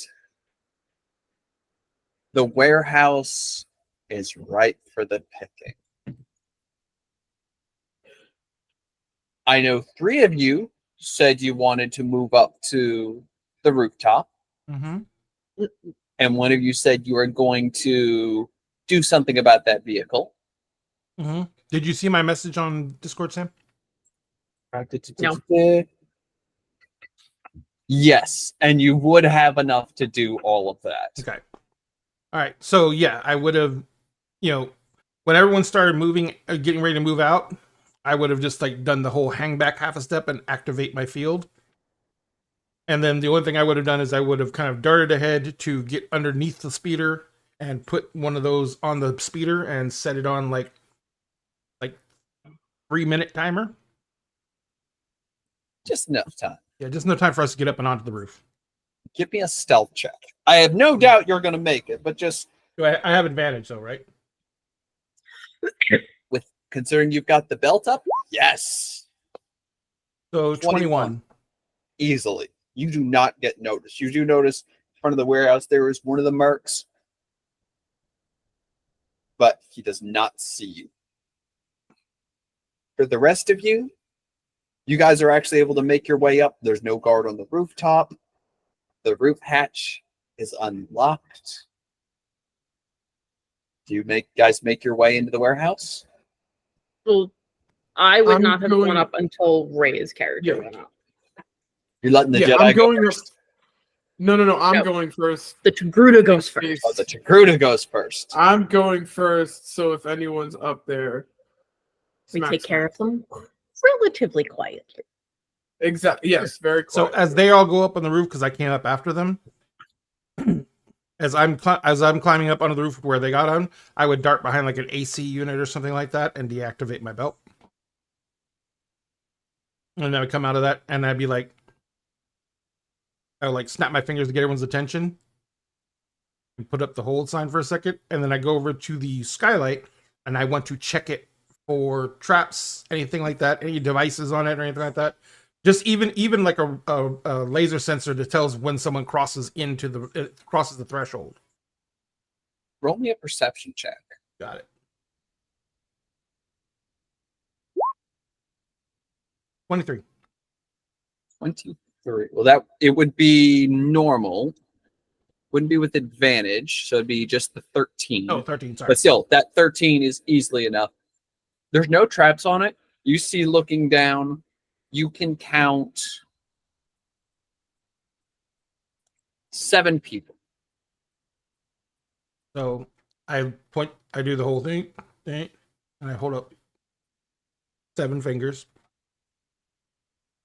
And the Zai would also go and would creep over and look and will activate Force Sight. Ooh, Foresight. What does that one do? Do you mind clicking on it just so it displays? 1 sec. Because I know the names. I don't know what they do. And for those watching, class breakdown wise, Ray Mm-hmm. is playing our technician, our lovely operative, aka the rogue, if we're going D&D terms here. Sphinx is playing the group's Jedi, a sentinel, hybridizing the mix of force power in the blade. Miss Liss playing our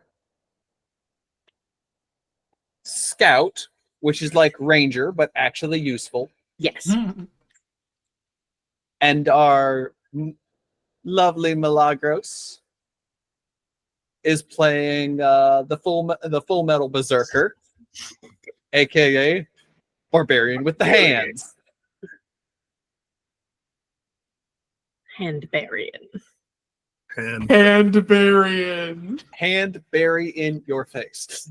And bury it in your face. I like that. I like it.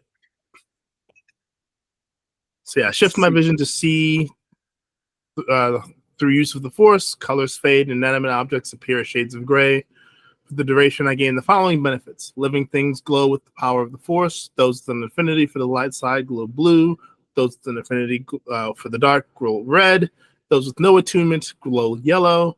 How bright they glow is determined by how strong the connection is. I also gain blind sight to 30 feet. I have an advantage on wisdom perception checks that rely on sight against living targets within 30 feet. Mm-hmm. So, you see 7 of them. You see none of them are attuned with the Force at all. Okay. You are the only one attuned with the Force here. Okay. But as you're looking at the inanimate object, you can see one of them seems to have a holo communicator up. It seems to be talking to someone. This distance, though, it's hard to tell who. You guys would need to enter the building, try to get closer to determine that. Okay.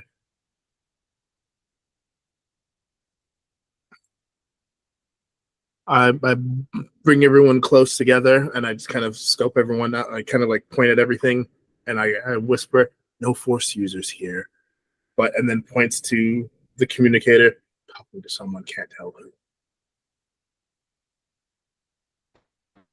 Probably their off-world contact.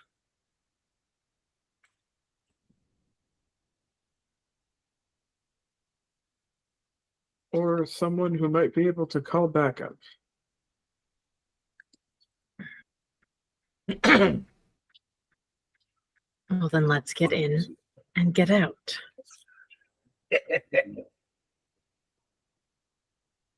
All right.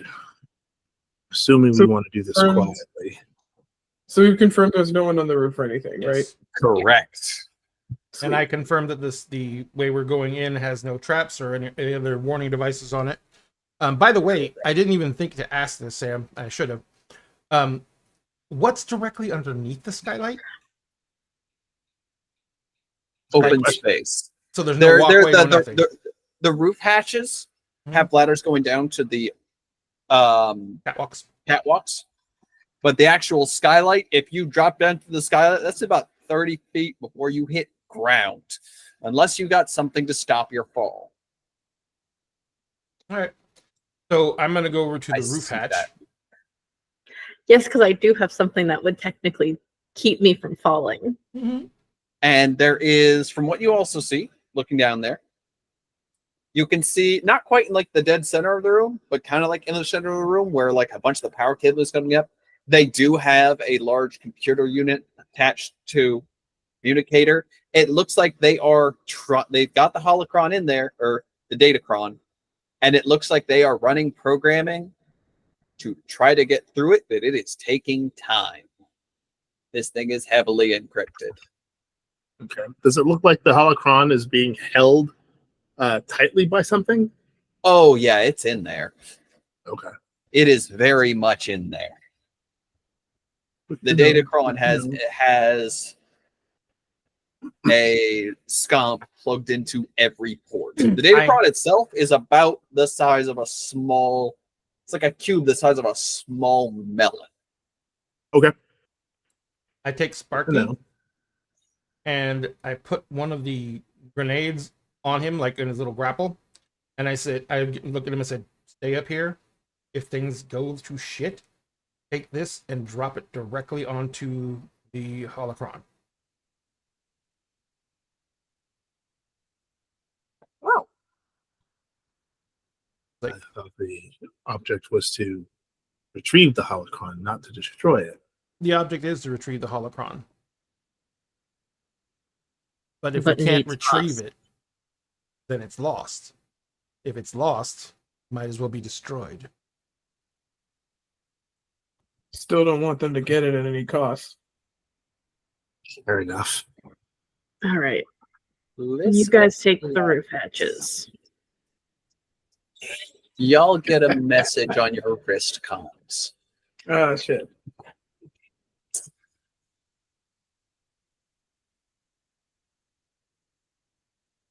Immediately looks at it. Yeah. It's in Mandoa, so you know exactly who it's from. Correct. Of course. There's only one person who would be sending this message. Daddy's checking up on you. And it just says, just several lines of text. It's go time. You know what to do. Remember to smile for the camera.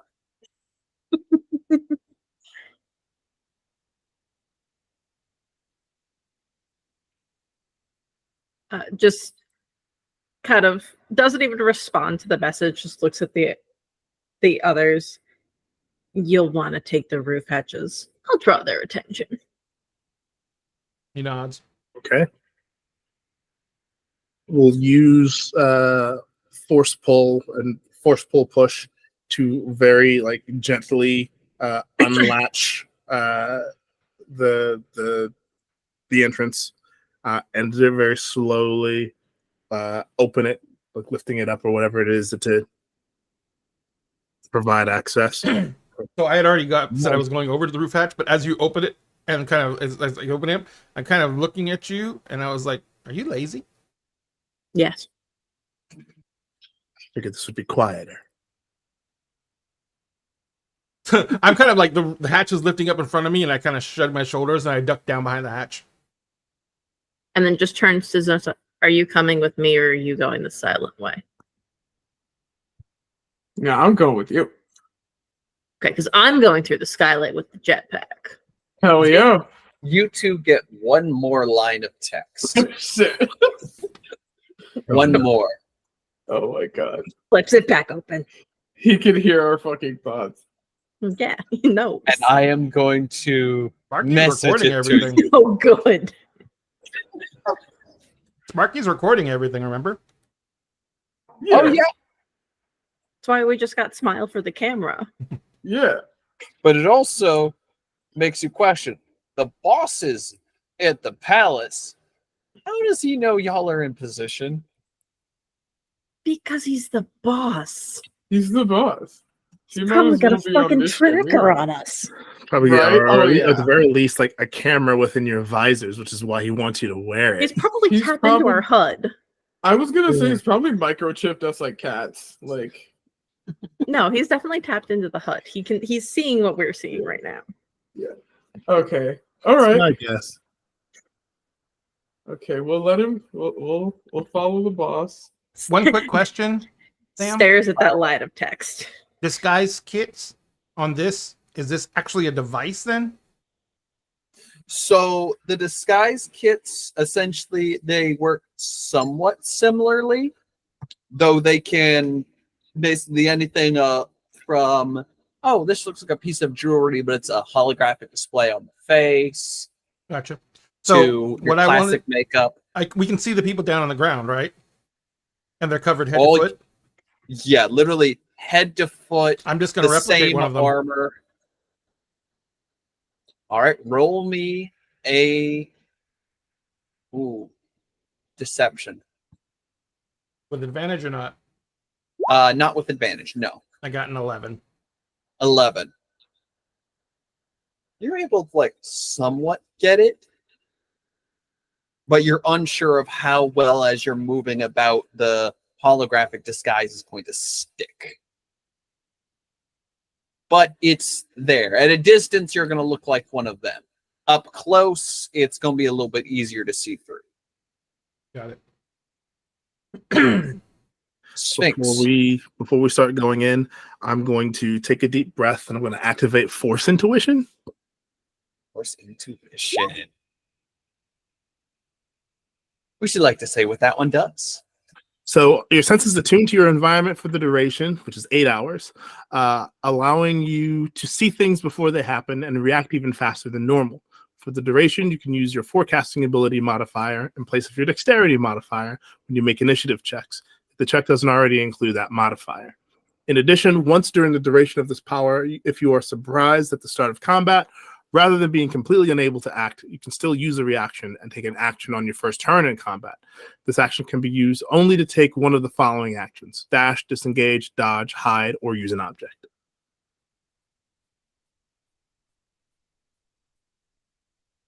Perfect.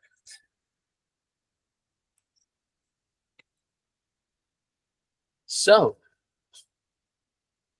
the Mandalorians are in position. Mhm. Your operative also getting into position. Yep. I'm actually going to get ready to go down the ladder, and then I'm going to basically move across the catwalk. Not necessarily concealing myself, because, I look like one of them well enough at a distance. And I'm going to move to where I can come down from the catwalk near to where the actual holocron is. Perfect. So I'm going to have everyone roll initiative. Okay, This hold on. will I be a am surprise round when you engage. All right. I'm And also what's going my to- forecasting modifier? I'm also going You to can choose to. I'm also don't going to have blow to. my bad feeling, which means when I roll an initiative roll, I get to take my full move. Wait, I want to show you can move up to your speed. So with that, I'm assuming that's literally when we're rolling initiative. I move. Yep. So I'm just Yep. basically going down the ladder and moving further on the catwalk. Oh, yeah. Which essentially allows a rogue at the very first start of combat to essentially reaction, move full speed. Gotcha. Dash, move full speed. Movement, move full speed. If they really want to, dash again, move full speed. Initiative starts. Bye. God forbid they have. Oh, why No, Milagros Milagros roll actually twice? she actually rolled twice. yeah. Hey Sam, I'm using responders routine, by the way. Ooh. So Milagros, you also get to add half of my proficiency bonus to your initiative check, Because you are and you'll right have beside me. advantage on your first attack roll you make against a creature that has not yet acted.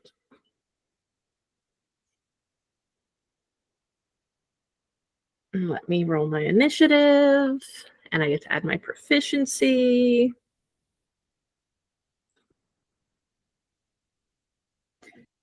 So that's so that's a 27 or 23 for initiative. Sorry, I was confusing my numbers. Damn. So you said a 23? Yes, I rolled a 13. My initiative is 7, and my proficiency is a 3. Sure.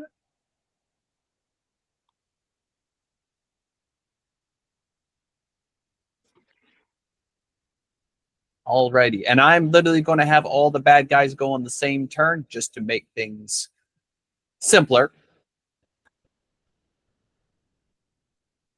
And now, just to see where they fall on this. All right, they're all going last. Yay! Perfect. So,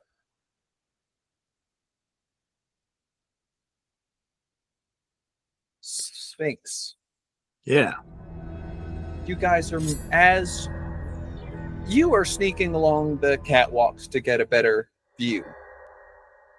Oh, thanks for You the raid, see- Dice and Autism. You see the individual talking on the holo communicator. You notice something odd. You recognize the individual they're talking to. You recognize them because you have gone with your master to the Galactic Senate a few times.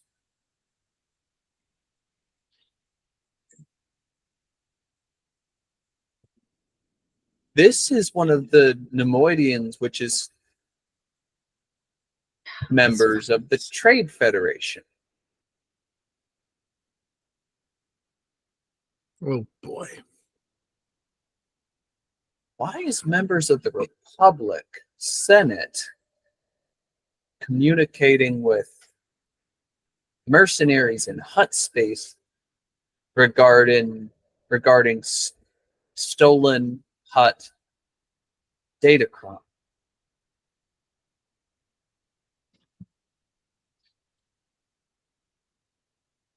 Can I make out anything they're saying? Not at this distance. Okay. Though you get the feeling The other three are waiting on your move before they act. Okay, well,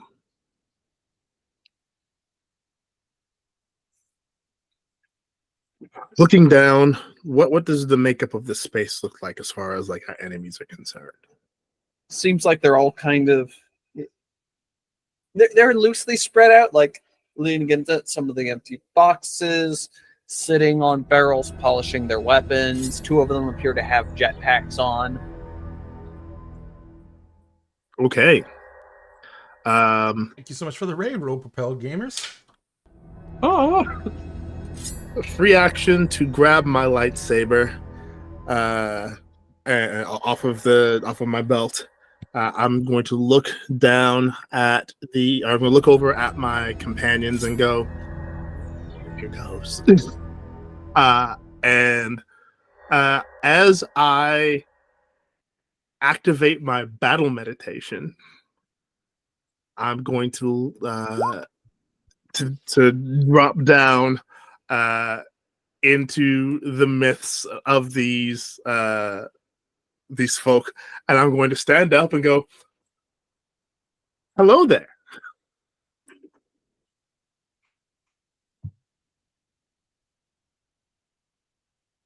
All of them jump and look confused.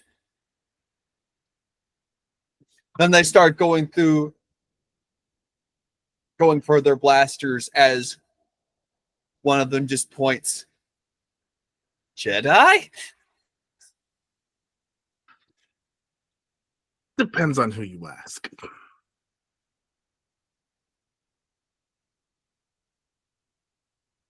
The Jedi made the first move. So we go. Do you ignite your saber? Oh, absolutely.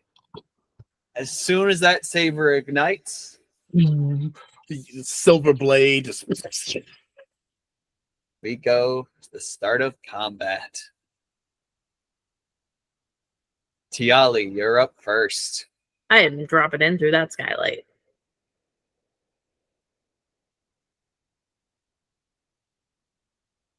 Do I'm you and Zenosa both want to drop down technically at the same time? Probably. Thematic as fuck. Yep. The skylight shatters, raining glass down as two well-armored Mandalorians just drop down, activating, I'm guessing, their jetpacks at the last minute. Yep. All Zaya right. looks at the both of them. That was much more dramatic than what I did. A pistol's already out. Who is the first person I see that's an enemy? Obviously not, Zai. Well, there are, again, there's 7 of them. Most of them, with the exception of 3, seem to be armed with rifles. 2 of them have what looks like blaster pistols and wrist launchers. And one of them just seems to have a pistol. Okay, I'm focusing on one of the ones with the wrist launchers because we don't trust those guys. Smart. So the first thing, so excited I get to use my fun stuff. Wait, how close are you all to me at this point? Because you get some extra stuff because of my battle meditation if you are within 5 feet of me. Probably within 10 feet. Yeah, they we don't want to be right on top of you. Yeah, we'd probably be within All 10 feet.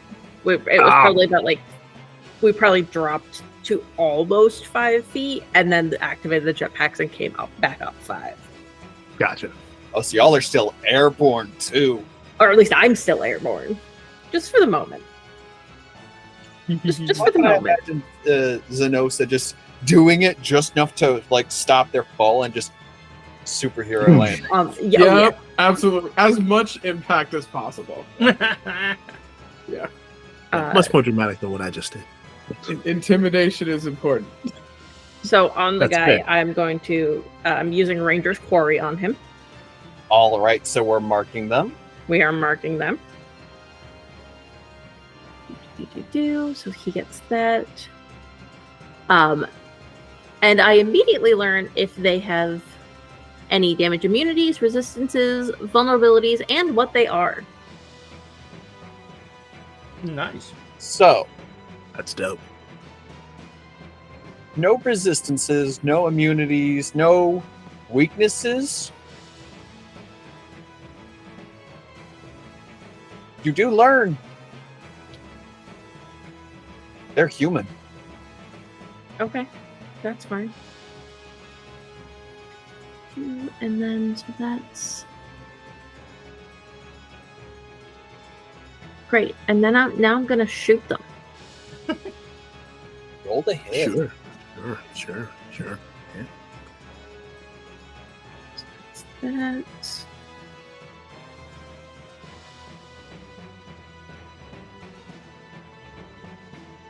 that is a dirty 20. Dirty 20. That'll hit. Please.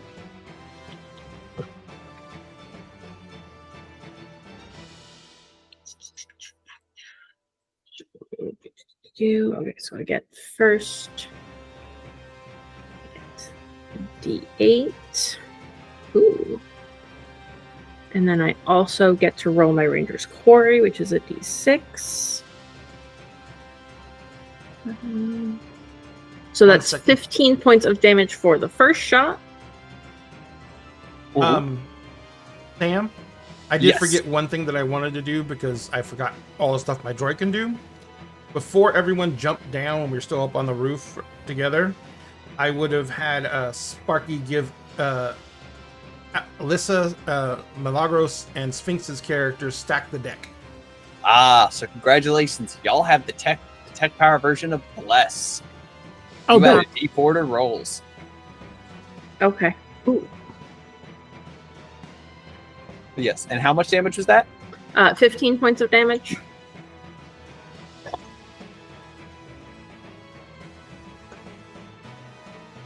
Perfect.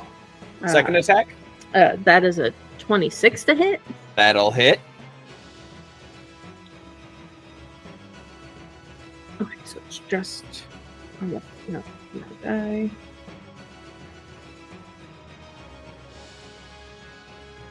Okay. So it's just once per turn.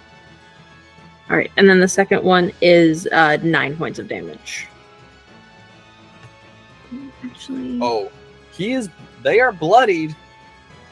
They are hurting. They're still up. I don't think any of my additional stuff is a bonus action.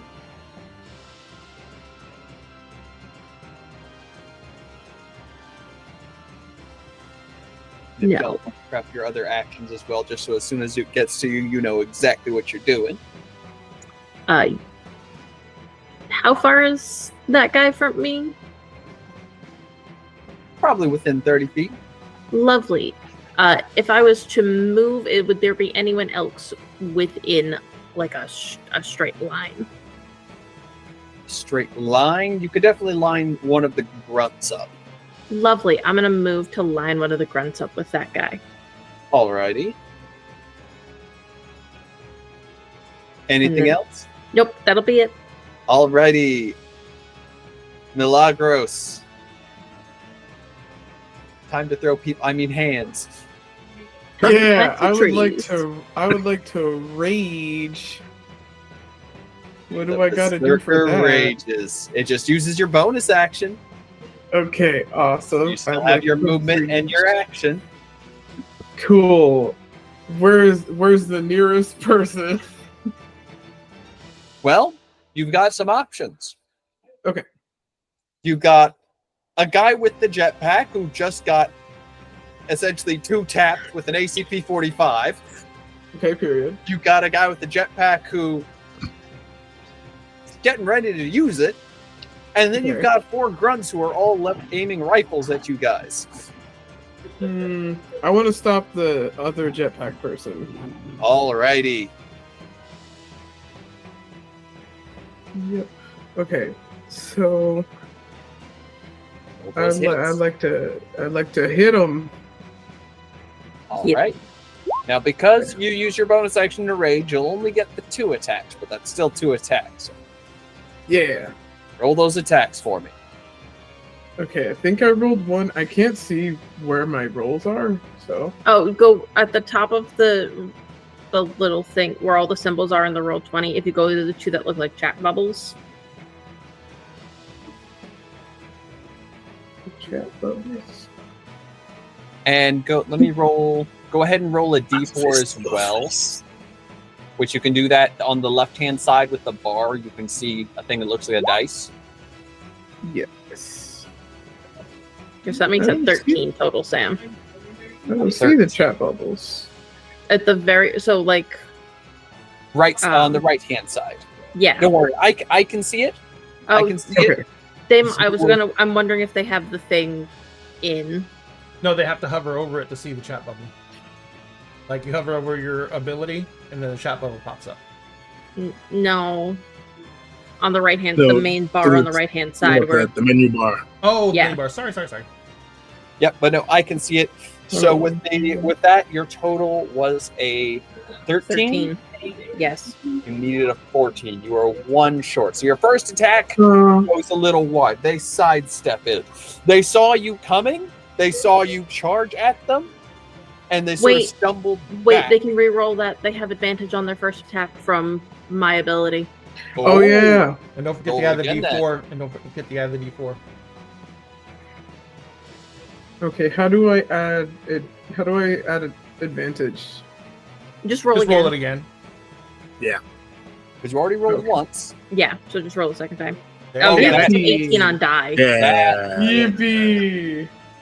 My fist, So- your face. Yup. Love that that's the name of the move. Actually, let me do something for you just to make it a little bit easier for you. We're going to do that, and we're just going to do that. That way, when you roll it, it'll automatically display both the hit and damage just automatically. That way, you don't have to click it, then find the bubble, click it again. So,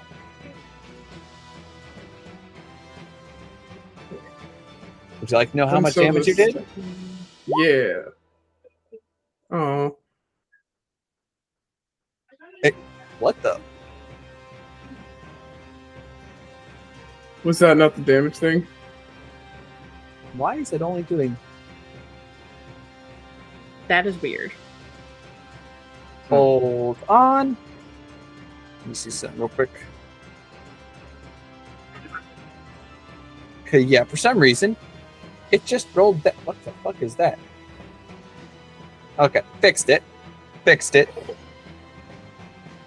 Okay. So your first attack, clean, clock directly to the fucking dome. Period. Would you like to hit them again? Yeah. Hit them again. Yeah. Okay. Ooh, This math is confusing the hell out of me. 13 to the face. Nice. These guys are not having a good time. They're still up. But both of these guys are fucked up. And I'll have my bonus action next time because I want to do the flying thing to just fucking jump. Oh, horrifying. All right. Who's up next? Sphinx, you're up. Okay. I'm going to quickly move in front of. So there's a guy with like a long rifle. So there's 4 guys with just blaster rifles. The 2 guys with jetpacks the Mandalorians are beating the shit out of. And then there's 1 guy who the communication is stopped, but is holding the communication and the pistol that seems to be in charge. Oh, cool. I am going to then. Shit. Let me see how this. No, I don't want to turn that off just yet. Damn it. So many fun things to do. Mhm.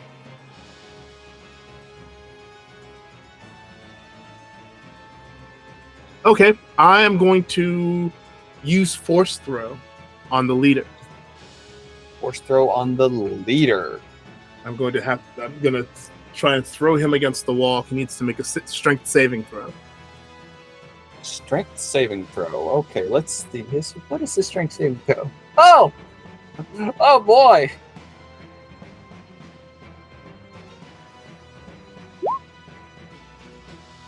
Yeah, that's Oh, a fail. that's nice. Oh, That's That was a an natural absolute- one, ladies and gentlemen. And that one. Wow. This poor bastard. So, double the rolled damage. Okay. So roll the damage and then double it. So that's. Whew. So he takes 22 points of force damage as I smack him into a wall. Oh, he definitely felt that. Just ping pong him. Damn. I just heard the kid, where's my fucking money? Whack.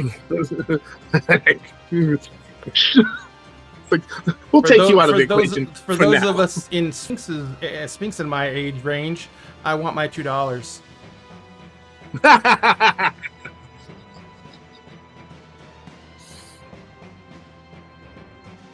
Any other actions, bonus actions, or movements you're using? Let's see. He is I still up, am- just to give you a heads up. That's good. That's good. Hit him again. Well, I used the power. I can't actually hit him again, can I? The power does use your action. That's what I thought. Let's see. Nope, I don't want to do that. That was a mistake. Didn't mean to.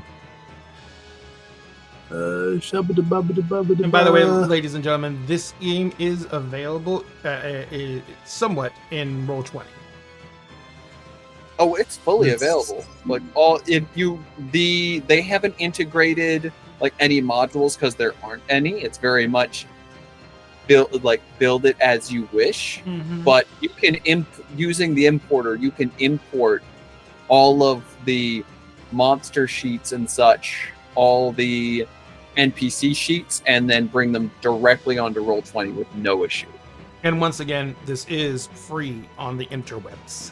Yes. Oh yeah. I'm going to move so that I am within at least 5 feet of one of the guys holding the blaster rifle, so that my battle meditation will take effect on them immediately, and they need to make a charisma saving throw. Alrighty, there. Great at that. Are they? No, they're not. There's something All at it. right. So. Ba, ba, ba, ba, ba, ba, ba. All right, so they need to roll a d4 and subtract that number from each attack roll or saving throw it makes before the end of my next turn. That is perfect. One Not turn for them. Bane.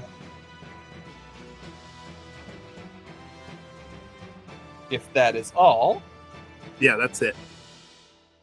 what is Tyson doing? So Tyson?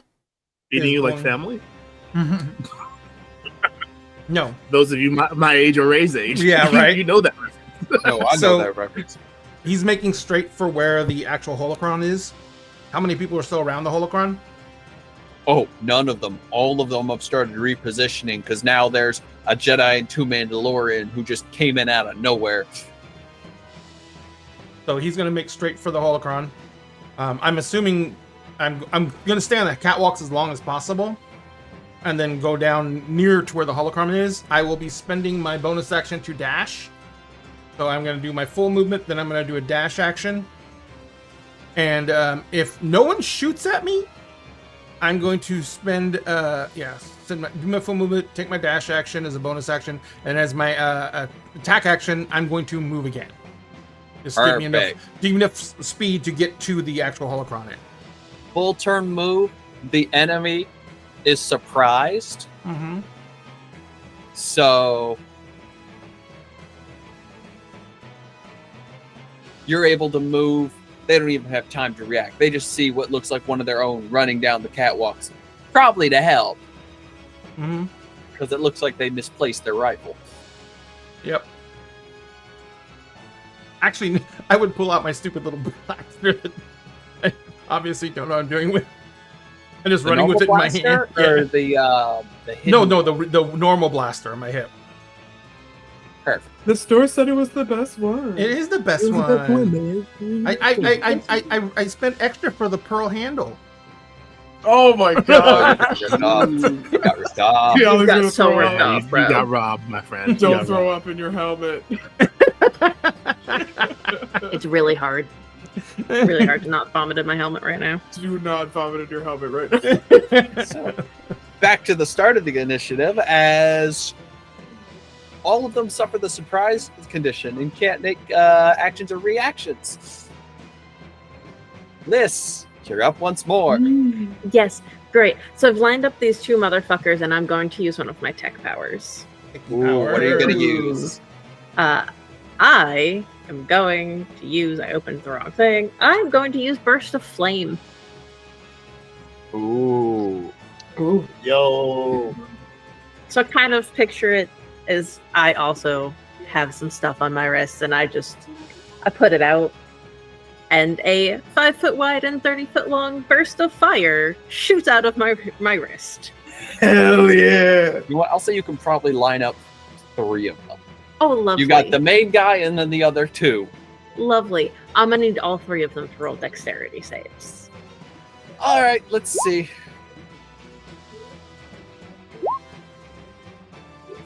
What is their modifier? I don't think it's great.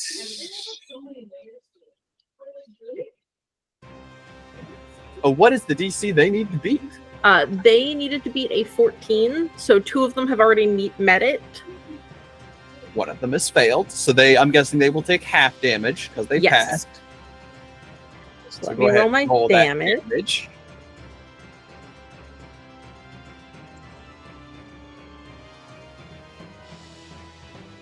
That's a lot of damage. That's a lot of damage. So this is 3d8s.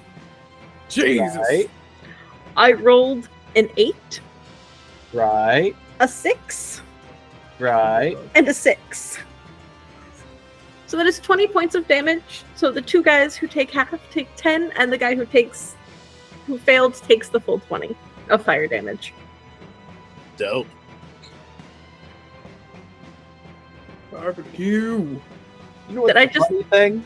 Did I just murder everyone? The basic grunts only had 10 HP. It didn't matter if they passed or failed or not. Yeah. Whoosh. And of They course, the are other guy all- was already injured.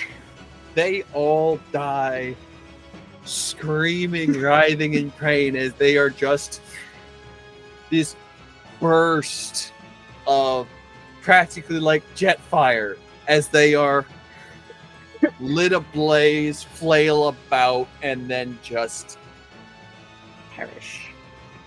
you There's incinerate just them. smoking corpses. You did what Din Djarin's rifle does, but it like 100 times slower. It's fine. Zai looks over at Talia. Hot. And then looks back at what he's doing.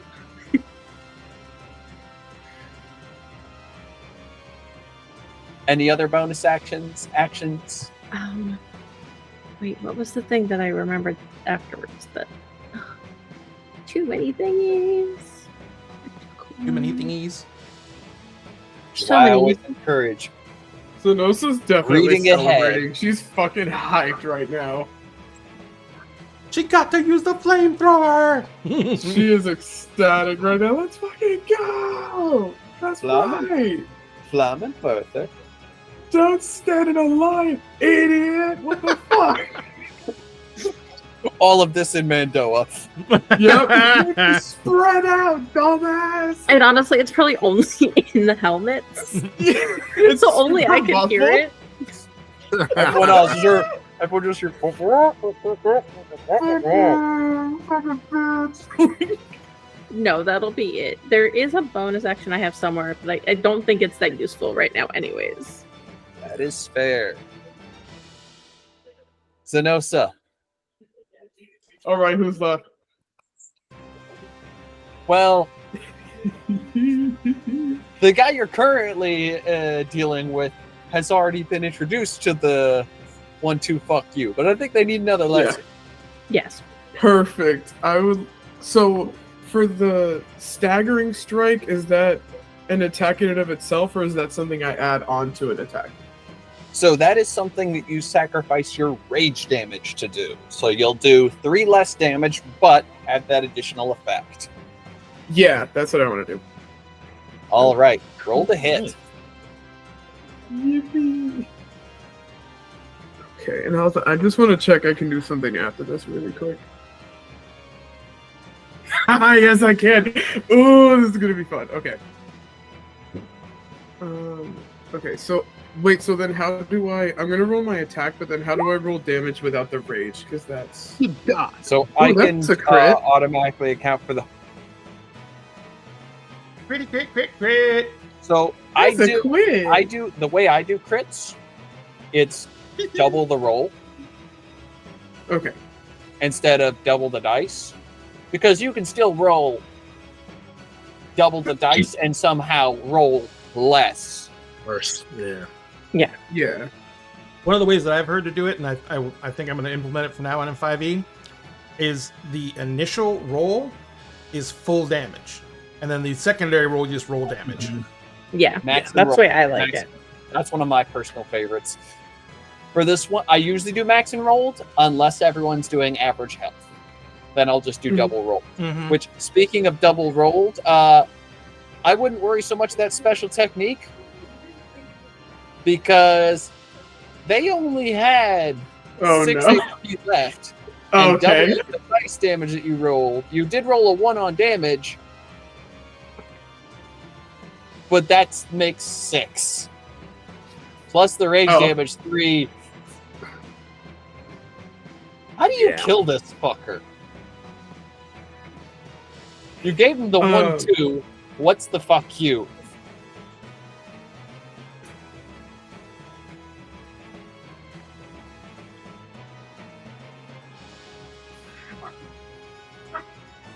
I love watching trying to- Milagros contemplate the gruesomeness Yeah, that's well- possible. You know what? Let's go classic. Bring him down to the knee. Ooh, the pain backbreaker. Yes. So you guys just I see would- this green and brown armored Mandalorian. They're like 1, 2, bang over the knee. You just hear it, the sickening crunch as that body just goes limp. I was like, Tyson's still over at the fucking thing, but he goes, not even looking over there. He's like, Oh yeah, no, he's not turning around. Yeah, Zai's like, you just snap, crackle, and pops that guy. And you still have another attack, I a was movement, gonna and a say. bonus action. Exactly. So okay, so I'd like to move toward whoever's left. There's two people that are currently unengaged. There's the one guy that's by your Jedi friend. Mm-hmm. There's one person starting to aim a rifle, Okay. and then there's the guy that got basically just thrown into a crate. I'm gonna go for the one aiming the rifle. Alrighty. God, just imagine, like, okay, aim, and it's like, You. You. Rush. okay. Ah. So I would like to straight up leap to that one. Oh, you want to use your bonus action? Yes, using Fear Knock's instinct. So you just, with the combination of the jetpacks, you program your thing, you do something, Yep. you jump. You see the jetpacks help to boost the jump, but Yeah. everyone can see that is much less the jetpacks carrying them and more. They just fucking yeeted themselves towards this person and used the jetpack as an additional boost. Yep. It sounds like very much the Full Metal Mandalorian missile. Yep. Roll that attack roll.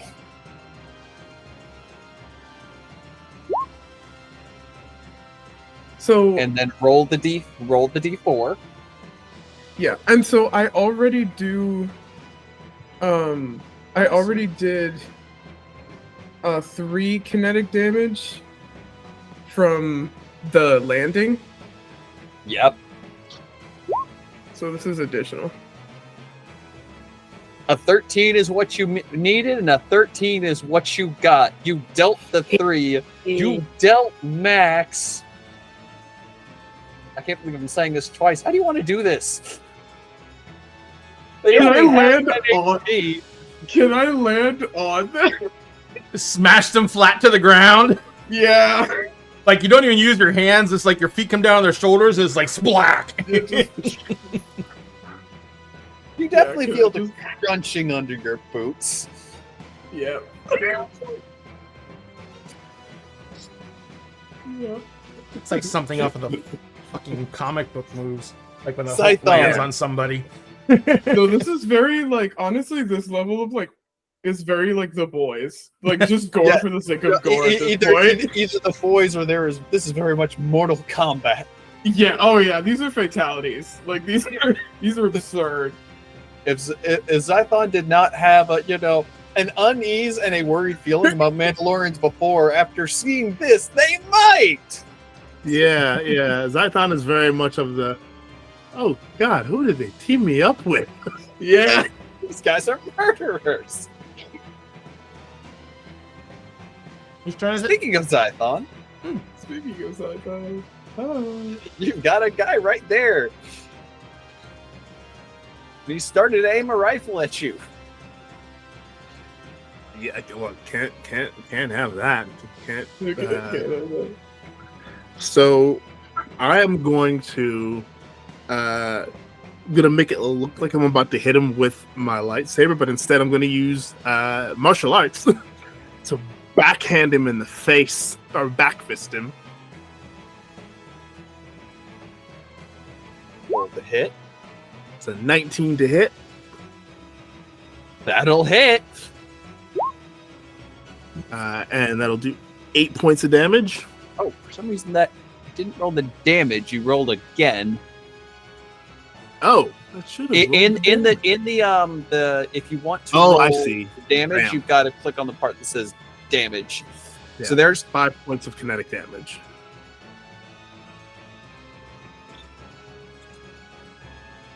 alrighty. That hurt. He kind of And goes then- reeling. He was not expecting that. His guard is down.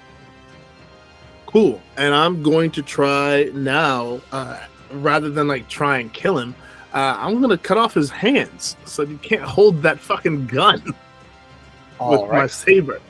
So I'll allow you to attack and treat it as non-lethal. Yeah. Gonna find dueling saber that. And then point to the 2 puddles that used to be people. Be like, be fucking grateful. Okay, I didn't Yeah, set And you the on 3 fire. crispy guys. I didn't set you on fire. I didn't explode you. I Didn't didn't crush snap your you in bones. half. Right. Okay? I Didn't didn't crush your balls. Squish you. So it's 23 to hit with 7 points of energy damage. Ooh. That's enough to. That's more than enough to bring him to 0. I love that it's finesse. He's gonna need Yeah, it's more a- than a hand after this. He's gonna need Yeah. 2.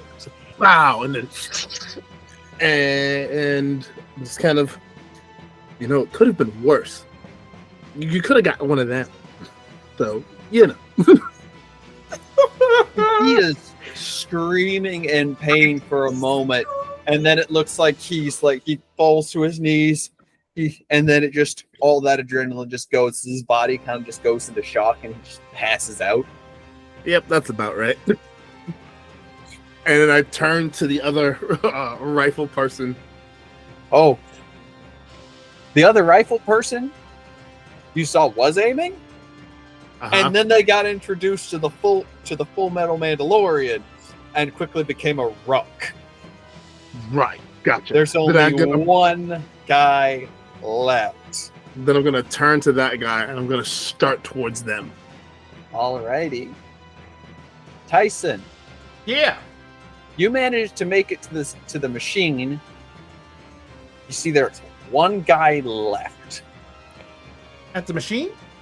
No. It's close to the machine, but it's more he got indented into a shipping crate and is getting back up to his feet. Oh, He has not noticed that you're not one of them yet. I'm going straight over to the machine and start shutting it down. Alrighty, roll me technology. Do it.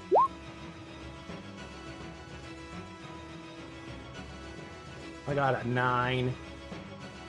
A 9. Oh, wait, hang on a second. Work for this.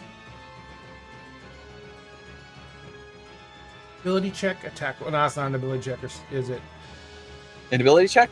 Is that an Yeah. ability check? Okay, I'm going to use This my is a- Defiant. Yeah, technology is an ability. Ooh, roll Defiant. I will add a D4. Oops, I gotta go. Up. And where's the die roller? Right there. And I got 3, so that makes it a 12. So with a 12, you're able to start the shutdown sequence. Mm-hmm. And it seems like they were trying to crack this thing shellcode so they could get into what's inside. Mm-hmm. How close were they? 60 seconds. And they would have had everything. And they had it set up to once they had everything, sending that off towards a relay.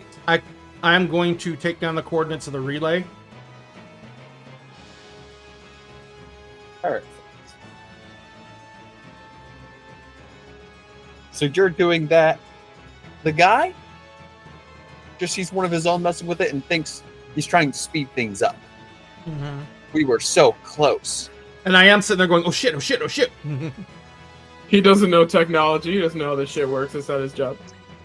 Oh no, he does. He does. He unfortunately just had a bad roll Ah, okay. because he's got a He's plus also 5 in it. maybe he's also maybe a bit stressed from everyone else getting exploded and or set on fire. Or And then, of squished. course, him getting like Or squished. flown through the air. Yeah, He's probably concussed. He's concussed. normally when Tyson is on jobs, there's a distraction going on, and then he's behind the scenes. Typically, those two things aren't right on top of each other, and I just realized how that looks. Yeah. Ah, mm-hmm. Right on top of each other, huh? Mm-hmm. So now that they actually have actions, the officer is now undazed, sees the Jedi going towards them, Concussed. raises his blaster, looks like he's about to raise his hand to call, and then kind of sees the fact of none of his guys are left. So just No. aims and opens fire. Okay. Let's see. He has extra attack. What is your AC? My AC is 16. 16. That will hit. And that will hit.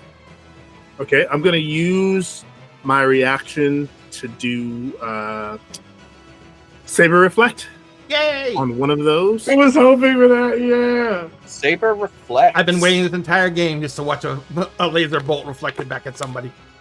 Same. Put it in there so I can see it, just so I know exactly how much, if it's reducing damage, by how much. Yeah, so it is Sure, I guess. So, So higher levels.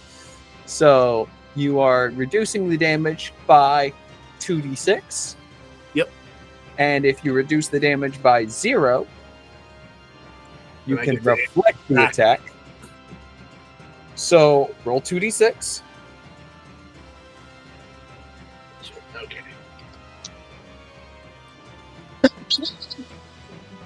What'd you get? Double sixes, baby. Oh, Yo. oh, easy. You only had to Oh, block yeah, 6 brother. damage. So,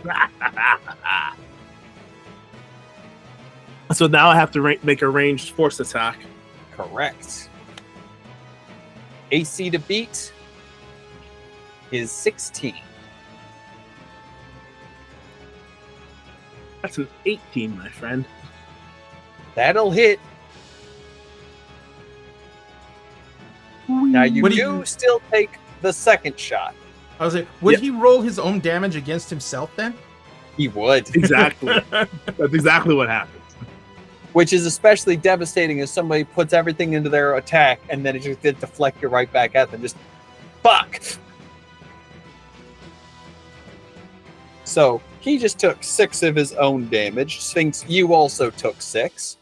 Okay. Your combat suit, the way I do it, until you get bloodied, it's your armor and equipment that's really taking the beating for you. Okay. The very light armor that most Jedis wears kind of takes the hit, but you're fine.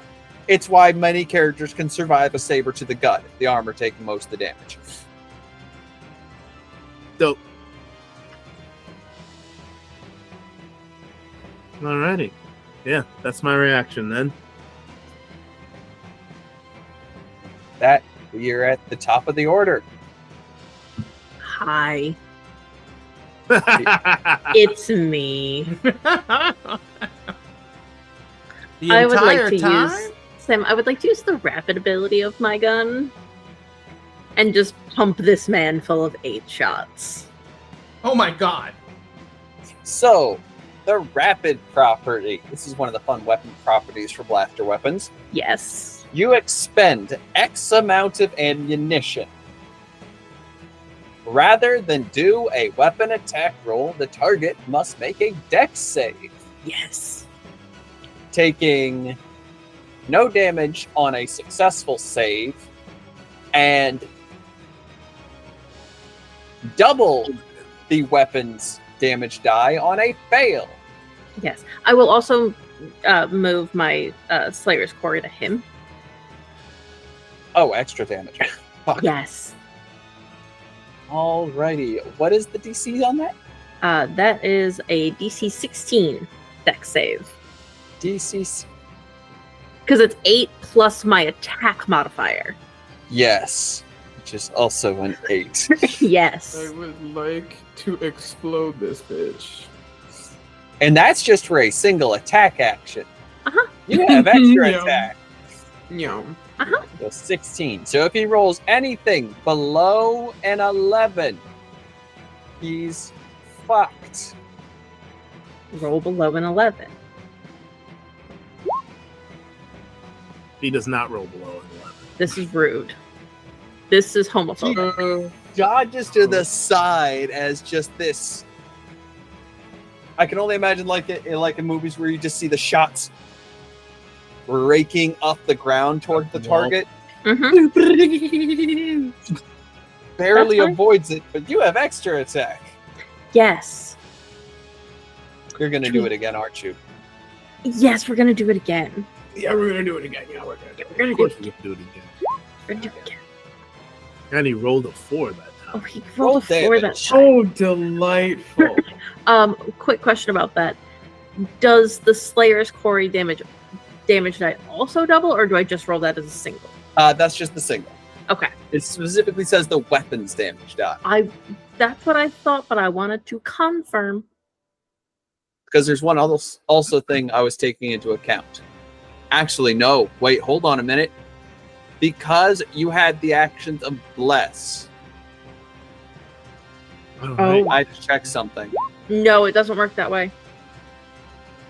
It's the weapons damage, it's the bonus to hit, which the stack the deck would count, adding a D4 to that, essentially the DC, which meant that 18 was actually 14, and that 4 was actually a 3.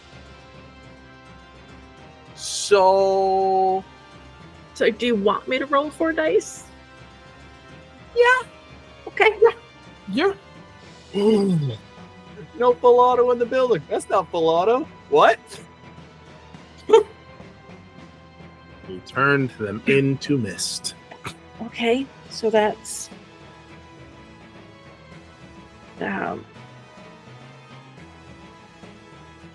okay, and then I need to roll that. Oh, that was the wrong die number.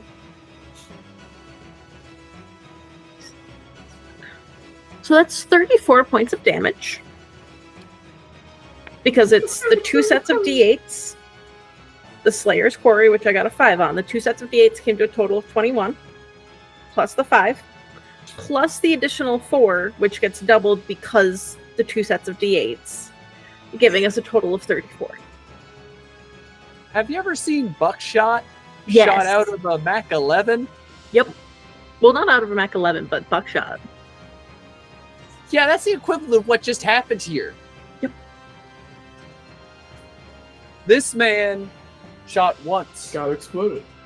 got shot by his own shot twice, actually hit the Jedi, succeeded, heard the click of the weapon going to full auto and turned to look, only to get filled with not energy bolts, the heavy slug pistols, aka the Mandalorian shredder pistols, fire actual bullets.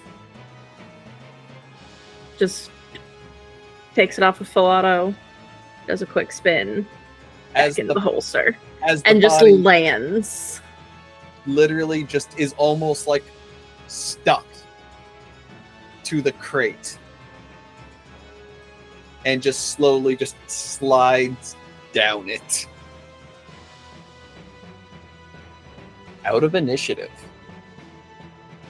Zai turns to Talia. He's like, that was the thing you just did.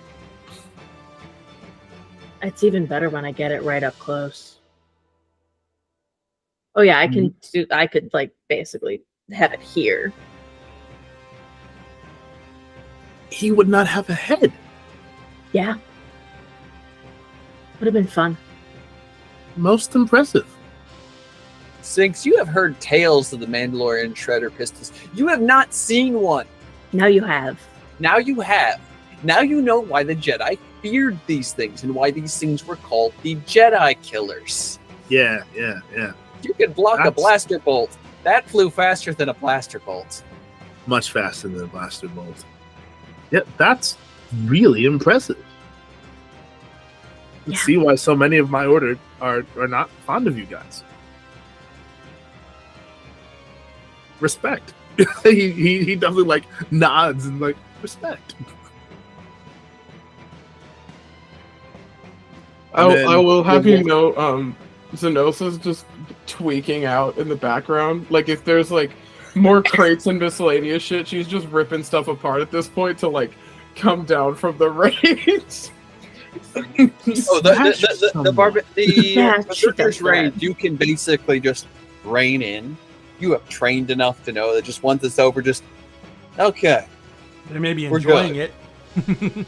Oh yeah, no, she's just having a little moment because like her first instinct upon seeing that was to like, oh, I gotta give her a high five. I would probably make her arm fly off. I'm gonna go rip something Literally apart. would send me flying backwards. Exactly.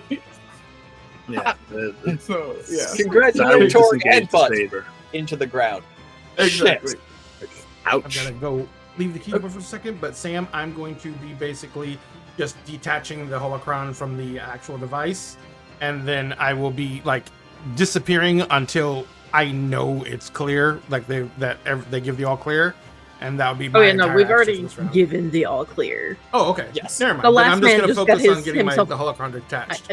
I basically blew him up. Yeah, I figured. Yeah. With combat resolved and with the datacron now secured, y'all stand by a moment just to make sure you're good. Yeah, And do another that's- yeah. sweep because my foresight is still going. It lasts for 10 minutes. That's when you hear swing. You feel a little like the hairs on your neck stand up. You turn around. There's nothing there. And then about 15 feet from you, you see a stealth field disassociate. And you see another tracker droid. This one less built like a orb and more kind of like built like a frisbee. And you see similar markings on the side on its upper rim to that of the armor of these two. Oh. You two recognize this as your mentor's personal tracker droid. Crosses arms, looks at the tracker droid. Wouldn't it just be easy to hack into our HUDs?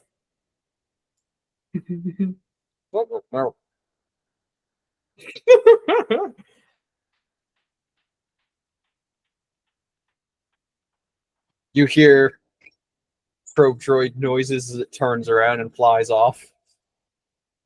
Was it speaking in binary? It was. I speak binary. Ah, so you know Oh my what it said. god. It said, "Good job. You made less of a mess this time." Turns to Talia. What did it mean, less of a mess? Oh. I like the rapid property of this gun. It's kind of fun. It does look quite satisfying. It's great. So Nosa does join you at that point, and it's like, yeah, and I only jumped on one person. That was really cool. It's so less much cool fun. when you're the one they're jumping on. Well, if you're too close. Sometimes you're too close. You did it in sparring. Because it's fun. It looks fun. My Glad I favorite can thing use my is guns when I with you. have them. It's one thing to land next to them. That's fine. Landing on them is fun, but jumping with them, and then you Oh. Yeah, no, like a full because body slam. Occasionally they'll plant a tree. They'll Oh. head first into the ground. yes. that's fun facts. Milagros' That sounds- character Painful. has a lovely thing that allows them to move the full speed while grappling someone, including through jumps, meaning they can attack, grapple, jump, land with an attack. Since they're grappled, with their ability, they have advantage of that attack and basically run up, grab, jump, slam. So Milagros' character is basically Tortuga version of Zangief. Is what I'm hearing. Yeah. Yes, Zangief and Mandalorian armor with Yeah. a jetpack. There you go. Yeah. Sounds about right. Double trouble. Triple trouble. With all that done, you guys are able to start your way back to the hut. Do you want to be petty and clean up your tracks using those things that you put on certain items? Or do you want to Probably leave the a good idea. place?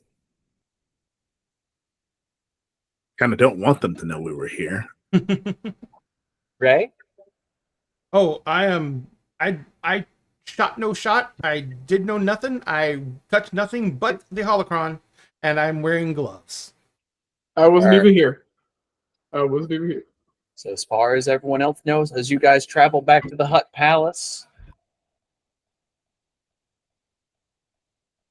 Yeah, No the only one guy that's knows left what alive is the happens. guy. The only guy that's left alive is the guy whose hands I just removed. So the only He person who fainted. left any incriminating evidence is the Jedi. Because lightsabers Which- make very distinctive wounds. Yep, Yeah. but that is where we'll call it for tonight. Excellent. I have a special little scene that I will put out, but that will be more towards for our lovely players here. Excellent. And I will probably type that up tomorrow. Thank you very much. And if are you Yeah. gonna put it up in the Discord? Yes, I will. Okay. Yeah. Well, if you guys want to see that, I can give you the link for the Discord in chat, and you guys see the little wrap up that Sam's going to plan for us. But in the meantime, we do have to get going. We're way over time. So what I'm going to do is I'm going to let these little people tell you where you can find them, and I'm going to ask for an abbreviated version if we can, so we can get out of here as quick as possible. We will start with Sphinx. Sphinx, where can people find you, sir? Hello, I'm Sphinx Akasha, the champion of bards. You can find me right here on Tuesdays and Wednesdays playing Emerald Sanctums and Kingdom of Myths normally. On tomorrow, you will find me on Grim Songbird's channel for the last chapter of my book of the Blank Page. On Saturdays, you can find us swapping back and forth between Unlicensed Magic, War Crimes, and Heroes Arc on the 8H Adventure streaming channel. And then on Sundays on 8H Adventures, you can find me also playing The Tale That Never Was. You can find me on all other social media at Sphinx Akasha. You can find me soon, keep up with all my social media, with my newest project incoming called the Everbright Archive. Excellent. Wonderful. Thank you very much. Milagros, where can people find you? People can consistently find me here on Dinner and a Game Tuesday nights and Wednesday nights. My username pretty much everywhere else is Fountain Pen Femme, and yeah, that's pretty much where I'm at. Excellent. Thank you. Miss Liz, where can people find you? You can find me at various iterations of @MissList and @MissList2 all across the internet. I'm obviously here on Wednesday nights, and you can find me over on the Starfield on Monday nights playing Werewolf the Apocalypse with everyone's favorite cottagecore lesbian. Sam, where can people find you? You guys can, of course, find me here on Wednesdays, Tuesday over on ADH Adventures, on Fridays running Monster of the Week on the Starfield, and also on the Starfield Tuesday and Saturdays as we continue a Baldur's Gate 3 honor run. Gotcha. Excellent. And you can find all these creators' links in our link tree in our chat right now. Please do me a favor and give them a follow if you can. It's the biggest serotonin boost any creator can get. If you want to give Dinner and a Game a follow on our other social medias, you can find it there. Normally, I go through a whole bunch of things and tell you how much we love you and everything like that. But unfortunately, I got to get running because I'm way over time too. So what we're going to do is we're just going to say goodnight tonight and tell you guys to have a lovely, lovely evening. And we will see you guys next time on Dinner and a Game. Thank you so much. I'm going to do this intro again.